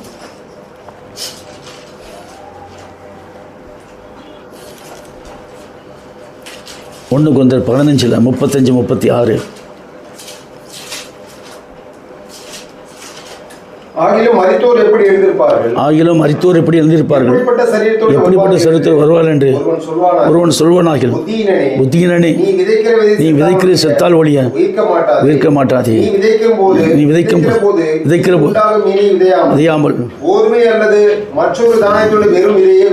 விதைக்கிறாய். அதற்கு தேவன் தமது சித்தத்தின்படியே மேலே கொடுக்கிறார். விதை வகைகள் ஒவ்வொன்றுக்கும் அதற்கேற்ற மேலே கொடுக்கிறார். ஏன்னு கேட்டால் உங்களுக்கு அது இப்போ விதைகள் இப்போ விதைன்னா நம்மளை தான் சொல்கிறார். விதை என்பது நம்மளுக்கு என்ன, மகிமையடைந்த மணவாட்டி சபையில் விதைக்கக்கூடிய ஒவ்வொரு விதையும் 100க்கு 100 பலன் கொடுக்கும். 100க்கு 100 பலன், 30 60 கிடையாது, 100க்கு 100 பலன். அப்போ 100க்கு 100 பலன் நம்மளுக்கு கிடச்சிருச்சு. 7வது சிலுவை பற்றிய உபதேசத்தை பற்றி பிரணோம் மணவாட்டி கிடமாசூடி நித்திய அரசு, மணவாட்டியை கிடமாசூடி மகிமையின் சரீரத்தில் அமர்ந்து நித்திய அரசாட்சி புரிபவரும். 7வது சிலுவை பற்றிய உபதேசது பிரணோம் வந்துட்டு மகிமையின் மணவாட்டியை கிடமாசூடி நித்திய அரசாட்சி புரிபவன். அதுக்கு வெளிப்படுத்தல் 10வது அதிகாரத்தில் 3-4 வசனம் படி பார்த்தீங்கன்னா, அந்த 7 இடிமுழக்கள் சொன்னவைகள் இவைகள். இந்த 7 இடிமுழக்கள் சொல்லுது பாருங்கள், சுழியை பற்றிய உபதேசத்தை தான் சொன்னிச்சு. அதான் கவனிங்க. இப்போ நான் சொல்லிட்டேன் இல்லையா, இப்போ படிங்க. வெளிப்படுத்தல் 10:3-4 சொல்கிறார் இல்லையா, ஆர்ப்பரித்தான், அவன் ஆர்ப்பரித்த 7 இடிகளும் சத்தமிட்டு விளங்கினான். 7 தங்கள் சத்தங்களை விளங்கின போது நான் எழுந்தேன். அப்பொழுது இடிகள் சொன்னவைகளை உத்தரப்படு. இந்த 7 இடிமுகள் சொன்னதான் சிலுவை பற்றிய உபதேசம். இந்த சிலுவை பற்றிய உபதேசத்தை குறித்து பேச 66 ஆகமத்துக்குள்ளே இருக்கக்கூடிய ரகசியங்கள், மறைபொருட்கள் எல்லாம் வெளியே வரும். நம்ம வாழ்நாளே பத்தாது எழுதி முடிக்கிறதுக்கும் பேசுறது. முடிஞ்ச வரைக்கும் நம்ம பேசி ரெக்கார்ட் பண்ணி வச்சுருவோம். நம்மளுடைய மகிமையடைந்த மணவாட்டி சபையிலோடு வரக்கூடிய சந்ததிகளுக்கு பின் சந்ததிகளுக்கு அது வழங்கும். வெளிப்படுத்தி பார்த்து அந்த 7 இடும்புகள் சொன்னவைகள் தான் அந்த சிலுவை பற்றிய உபதேசங்கள். இந்த மகத்தான ரகசியத்தை கர்த்தர் ஊரின் தும்மி கொண்ட 7ஆம் தூதனுக்கு தான் 7ஆம் தூதனுக்கு வெளியே சொல்லி அதன் மூலியமாக இந்த பூமியில் உள்ள அனைத்து ஆத்மாக்களுக்கும் வெளிப்படுத்துகிறார். இப்போ நீங்கள் பார்த்தீங்கன்னா, இப்போ நான் மறுபடியும் இங்கே போட்டிருக்கிறேன். இவன் தான் 7th ஏஞ்சல். இவர் ஜெயம் கொண்டவர். இவர் தான் கிறிஸ்து பண்ணோம். ஜெயம் கொண்டு தன்னுடைய ஜெயத்தெல்லாம் யாருக்குள்ளே ஊற்றிட்டார்? ஏன்னா இவன் தான் ஊழியம் பண்ணணும். இப்போ இவனுக்குள்ளே என்ன வந்துருச்சு? 7 கொம்பு, 7 கண்கள். அடுத்தது சொல்ல சிலுவை பற்றிய உபதேசம். அதுக்கு மேலே நாமம் ஃபுல்லாக இந்த 5 விதமான ஊழியத்தை இவன் தான் செய்ய முடியாத ஒரு பெரிய ஒரு காலகட்டத்துக்குள்ளே கொண்டு வந்து அவன் நியமிச்சிட்டார். நியமிச்சிட மட்டுமல்ல, இந்த காலத்தில் தான் உயிர்த்தெழுந்த கிறிஸ்து பிரம்மம் சகலத்தையும் ஜெயம் கொண்டவர் தான். வேதத்தில்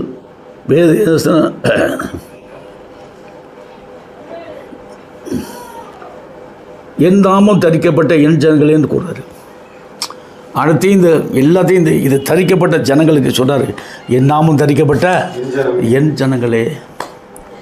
அப்போ எவ்வளோ பெரிய காரியத்தை அங்கே சொல்கிறார் பாருங்கள். என் நாமம் தரிக்கப்பட்ட என் ஜனங்களேன்னு சொல்கிறார். கடந்த 2000 ஆண்டுகளுக்குள்ளாக ஆதி அப்போஸ்தலர் கொடுக்கப்பட்ட ஊழியம், கொடுக்கப்பட்ட ஊழியம் எதுன ஊழியம்னு பார்த்தீங்கன்னா, எபேசியரில் 4வது அதிகாரத்தில் 12-13 கூறியபடி 5 விதமான ஊழியங்கள் ஆதி அப்போஸ்தலர் கொடுத்தார், கர்த்தர் கொடுத்தார். 1 அப்போஸ்தல ஊழியம், 2வது தீர்க்கதரிசன ஊழியம், சுவிசேஷ ஊழியம், அடுத்து பார்க்கும்போது மேய்ப்பர்கள் ஊழியம், 5 போதகர்கள் ஊழியம். இந்த 5 விதமான ஊழியத்தை கொடுத்தாரு. ஆனால் 7ஆவது ஒன்று கொடுக்கப்பட்ட ஊழியம் 5, அது தனி. இந்த 5 விதமான ஊழியத்தில் அவங்க எந்த காரியத்தையும் சாதிக்கலை. சாதித்ததையும் அவன் தீத்திராயன கொடூரமான பிசாசை உள்ளே புகுந்து இந்த 5 ஊழியத்திலையும் அவங்களுக்கு நிறைவேற்ற முடியாதபடி பண்ணி இந்த 5 ஊழியத்தையும் அவன் பறிச்சுக்கிட்டான். பிசாசு பறிச்சிட்டு அவனை கொண்டாந்து ஆராதனை ஸ்தலமாக வணங்க வச்சு இன்றைக்கி இந்த 5 ஊழியமும் அவங்க கையில் போயிடுச்சு. இன்றைக்கி ஊரின் 7ஆம் தூதனுக்கு கொடுக்கப்பட்ட ஊழியம் தனி. மின்னல்கள் ஊழியம், சத்தங்கள் ஊழியம், பெருங்கல்மலை ஊழியம், பெரும் சத்தம் ஊழியம். இந்த 5 ஊழியங்களும் ஏன் சொன்னால் வெக்கப்பட்டு போயிடுவான் பிசாசு. நம்மளை ஏற்று நிற்க முடியாதபடியாக வெக்கப்பட்டு அவமானப்பட்டு ஓடி போயிடுவோம். அது ஊழியம். இந்த ஊழியத்தை அதுதான் சொல்கிற வெளிப்படுத்தல் 11வது அதிகாரத்தில் 15-19 முடி இக்காலத்துக்குரிய 19 மின்னல்கள், சத்தங்கள், இடிமுழக்கங்கள், பூமி எதிர்ச்சிகள், பெருங்கல்மலைகள், இந்த 5 விதமான ஊழியத்தை செய்பவன் தான் இந்த ஊரின் 7ஆம் தூதன். இந்த ஊழியத்தில் பிசாசு நுழைய முடியாது.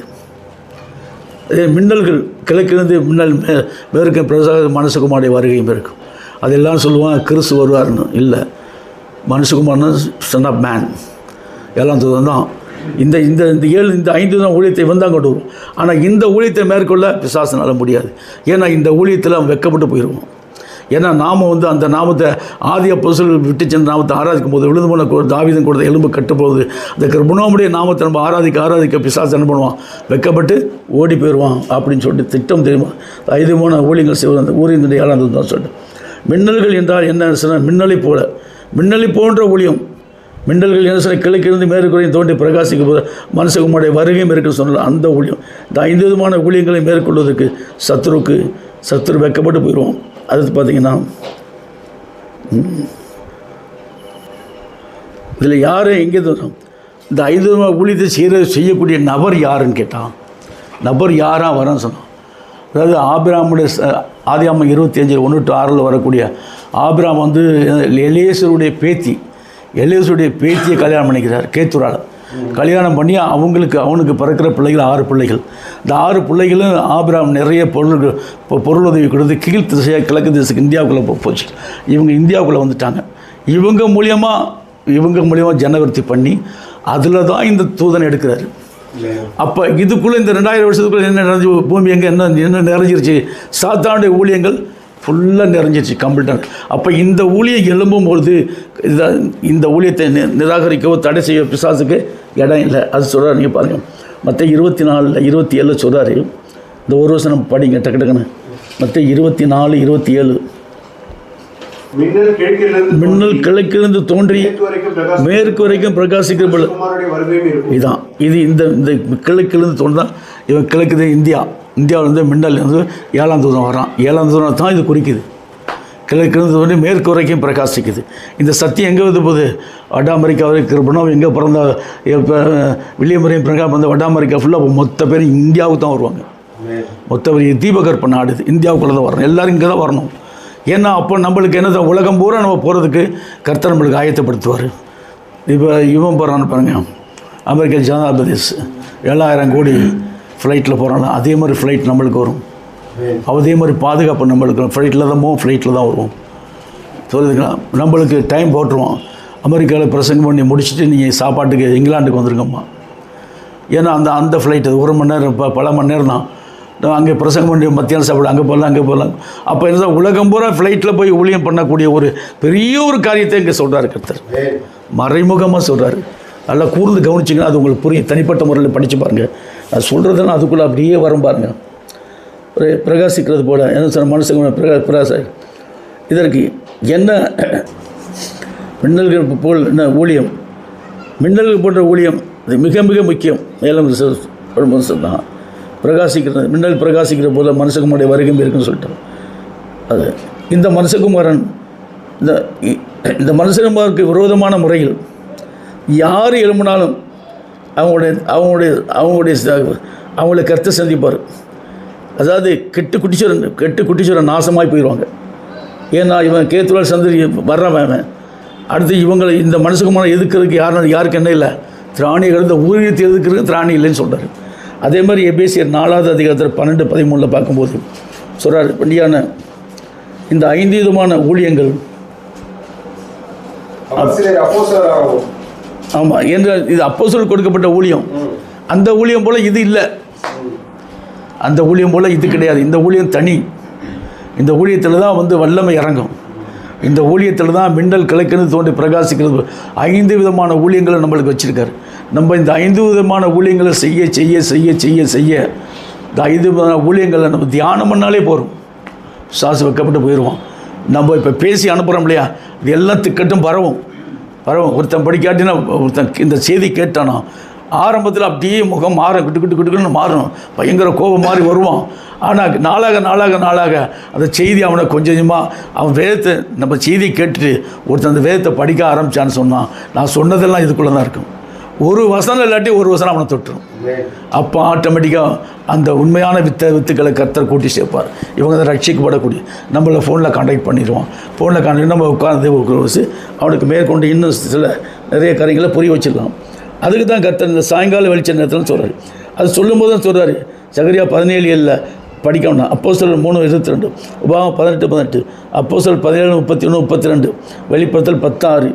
ஏன்னா இது இந்த சாயங்கால வெளிச்ச நேரத்தில் ஊழியக்காரன் ஊழியனுடைய 7 வந்து இந்த ஊழியக்காரன் வந்து அந்த ஊழியத்தை கனமான ஊழியத்தை செய்கிறான். அப்போ பிசாசுக்கு எதிர்த்து நின்று சாத்தானாகிய தேவன் இந்த பூமியை விட்டு ஓடிடுவான்.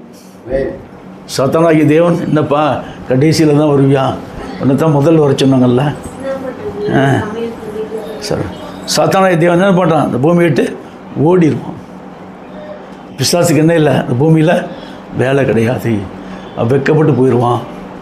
பிசாசு என்ன பண்ணுவான், வெக்கப்பட்டு போயிடுவான். அவன் கூட்டமே வெக்கப்பட்டு போயிடுவாங்க. ஏன்னு கேட்டால் இந்த ஊரிந்து உண்டு 7 எழும்பி மகிமேனது மணவாட்டி சபை எழுப்பிட்டான். மகிமேனது மணவாட்டி சபைக்கு ஆதி அப்போஸ்தலர் விட்டு சென்ற அந்த நாமத்தில் ஞானஸ்தானம் கொடுத்துட்டான். ஆதி அப்போஸ்தலர் விட்டு சென்ற அந்த நாமம் ஏன்னு சொல்லும்போது விழுந்து போன தாவீதுக்கு கூட மிருக எழும்பிடுச்சு, உங்களுக்குள்ளே வந்துருச்சு, சபைக்குள்ளே வந்துருச்சு. அப்போ இனிமேல் கொண்டு பிசாசுக்கு இந்த பூமியில் என்ன இல்லை, ஒருவன் 1000 பேரையும் 2 பேர் 16,000 பேரையும் துரத்துவான்றான். அந்த பிசாசை துரத்திட்டு இந்த ஆத்மகளை கொண்டு வந்து ஞானஸ்தானம் கொடுத்த சத்தியத்தில் 2 பேர் இருந்தால் போகணும் சார் கருத்து. ஒருவன் 1000 பேர், 2 பேர் 16,000 பேருக்கு கொண்டு வருவாங்கன்னு சொல்லிட்டு அப்படி சொல்கிறார். அப்போ எப்பேற்பட்ட ஒரு மகத்துவமான ஊழியத்தை கர்த்தர் நம்மளுக்கு வச்சுருக்காரு.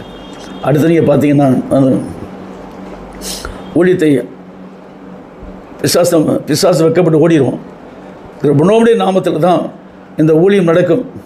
மோசம்போக்கும் பிசாசு வைக்கப்பட்டு போயிடுவோம். தள்ளப்பட்ட ஆவிகள் எல்லாம் வெக்கப்பட்டு அழிந்து போயிடும். இந்த கூட்டத்தையும் அவைகளின் ஊழியத்தை அழிப்பதற்கு யார் வந்தாலும் முடியாது.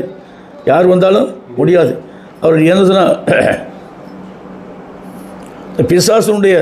அவனும் பிசாசம் விட மாட்டான்.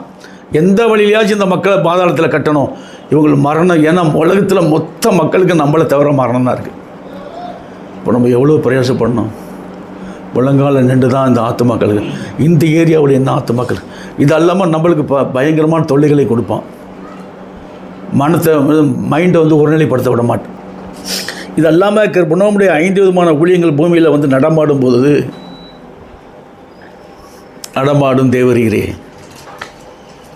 அவர் என்ன பண்ண, வலது பார்த்து சமுத்திரத்தை இடது பார்த்து பூமியில் வச்சு திறக்கப்பட்ட சிறு பொசுத்தை வச்சுட்டு கச்சிங்க போல் நின்றுட்டார்.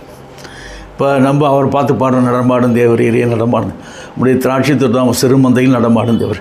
இப்போ அவர் தான் நடமாடுறார் திராட்சை தோட்டம். அப்போ இந்த ஊழியத்தை ஜெயிக்கிறதுக்கு சாசுக்கு தானிகளை வெக்கப்பட்டு போயிடுவோம். அவமான மொத்த தள்ளப்பட்ட ஆவிகளுக்கும் இயேசுன்ற நாமத்துக்கு இந்த பூமியில் வேலை இல்லை. கொஞ்சம் கொஞ்சமாக அந்த ஊழியம், அந்த நாமத்தினுடைய ஊழியத்தை எல்லாம் அப்படியே மக்க வச்சிடும். அதாவது இந்த பட்டு போன மரம் உளுத்து போன மரம்னு சொல்லுவாங்க இல்லையா. பட்டு போன நான் எந்த பச்சை மரமாக எனக்கு என்ன பட்டை மரமாக அவங்களுக்கு என்ன சொன்னார் இல்லையா. அந்த பட்டை மரம் இல்லை, அது பட்டு போன மரம், உளுத்து போன மரமும் உளுத்து போன மரம். அது பச்சை மரம் கிடையாது, உளுத்து போன மரம். அந்த உளுத்து போன மரம் என்பது சொல்லும்போது ஏற்கனவே அப்போஸ்தலர்கள் விட்டு சென்ற அந்த ஊழியத்தை 5 விதமாக இயேசு நாமத்தில் எடுத்துட்டான். கள்ள தீர்க்கதரிசி, கள்ள ஊழியக்காரன், ஜனங்களை ஏமாத்துறவன், வஞ்சிக்கிறவன், மோசம் போக்குறவன், அவனால் அந்த ஊழியத்தை பண்ண முடியல. காண்டு பிடிச்சி போய் அலையிறான். இப்போ யாரை தூக்கி முழுங்கலாம், வகை தேடி சுற்றித்திலாம் யாரை பிடிச்ச முழுங்கலாம் அலையிறான். அலையும் போது அவன் எல்லாரையும் முழுங்கிட்டான். நம்மளை முழுங்கிறதுக்கு வரான். பாம்பு வந்தது போல் நம்மளை முழுங்க முடியாது. அவன் வெக்கப்பட்டு அசிங்கப்பட்டு நாணி கூணி குறி ஓடி அவன் கூட்டம் எல்லாம் அழிஞ்சு போகிறான். நீ நிழல் பட்டாலே அவன் காலி ஓடிடுவான். சில பேர் சொல்லுவாங்க பாருங்கள், இந்த கரடனுடைய நிழல் பட்டால் பாம்பு செத்து போயிடும்னு சொல்லுவாங்க. அதே மாதிரி தான் அவன் கதை. அவன் சர்ப்பங்களையும் தேள்களுக்கு சர்ப்பங்களையும் தேர்வு ஆவிகள் நம்மளுக்கு சில கழுகு போன ஊழியத்தை கொடுத்துருவார் கர்த்தர். பிசாசு வைக்கப்பட்டு அவன் நாசப்படுத்தி க்ளோஸ் பண்ணிடுவார். அடுத்து நீங்கள் பார்த்தீங்கன்னா அடுத்து சோதனை இருக்கிறது. அடுத்து பார்க்கும்போது அதை வெளிப்படுத்தல் 16:20 சொல்கிறாரு. ரோமர் 16:20 சமாதானத்தின் தேவன் தாமே சீக்கிரமாய் சாத்தானை உங்கள் காலின் கீழ் நசுக்கி போடுவார்.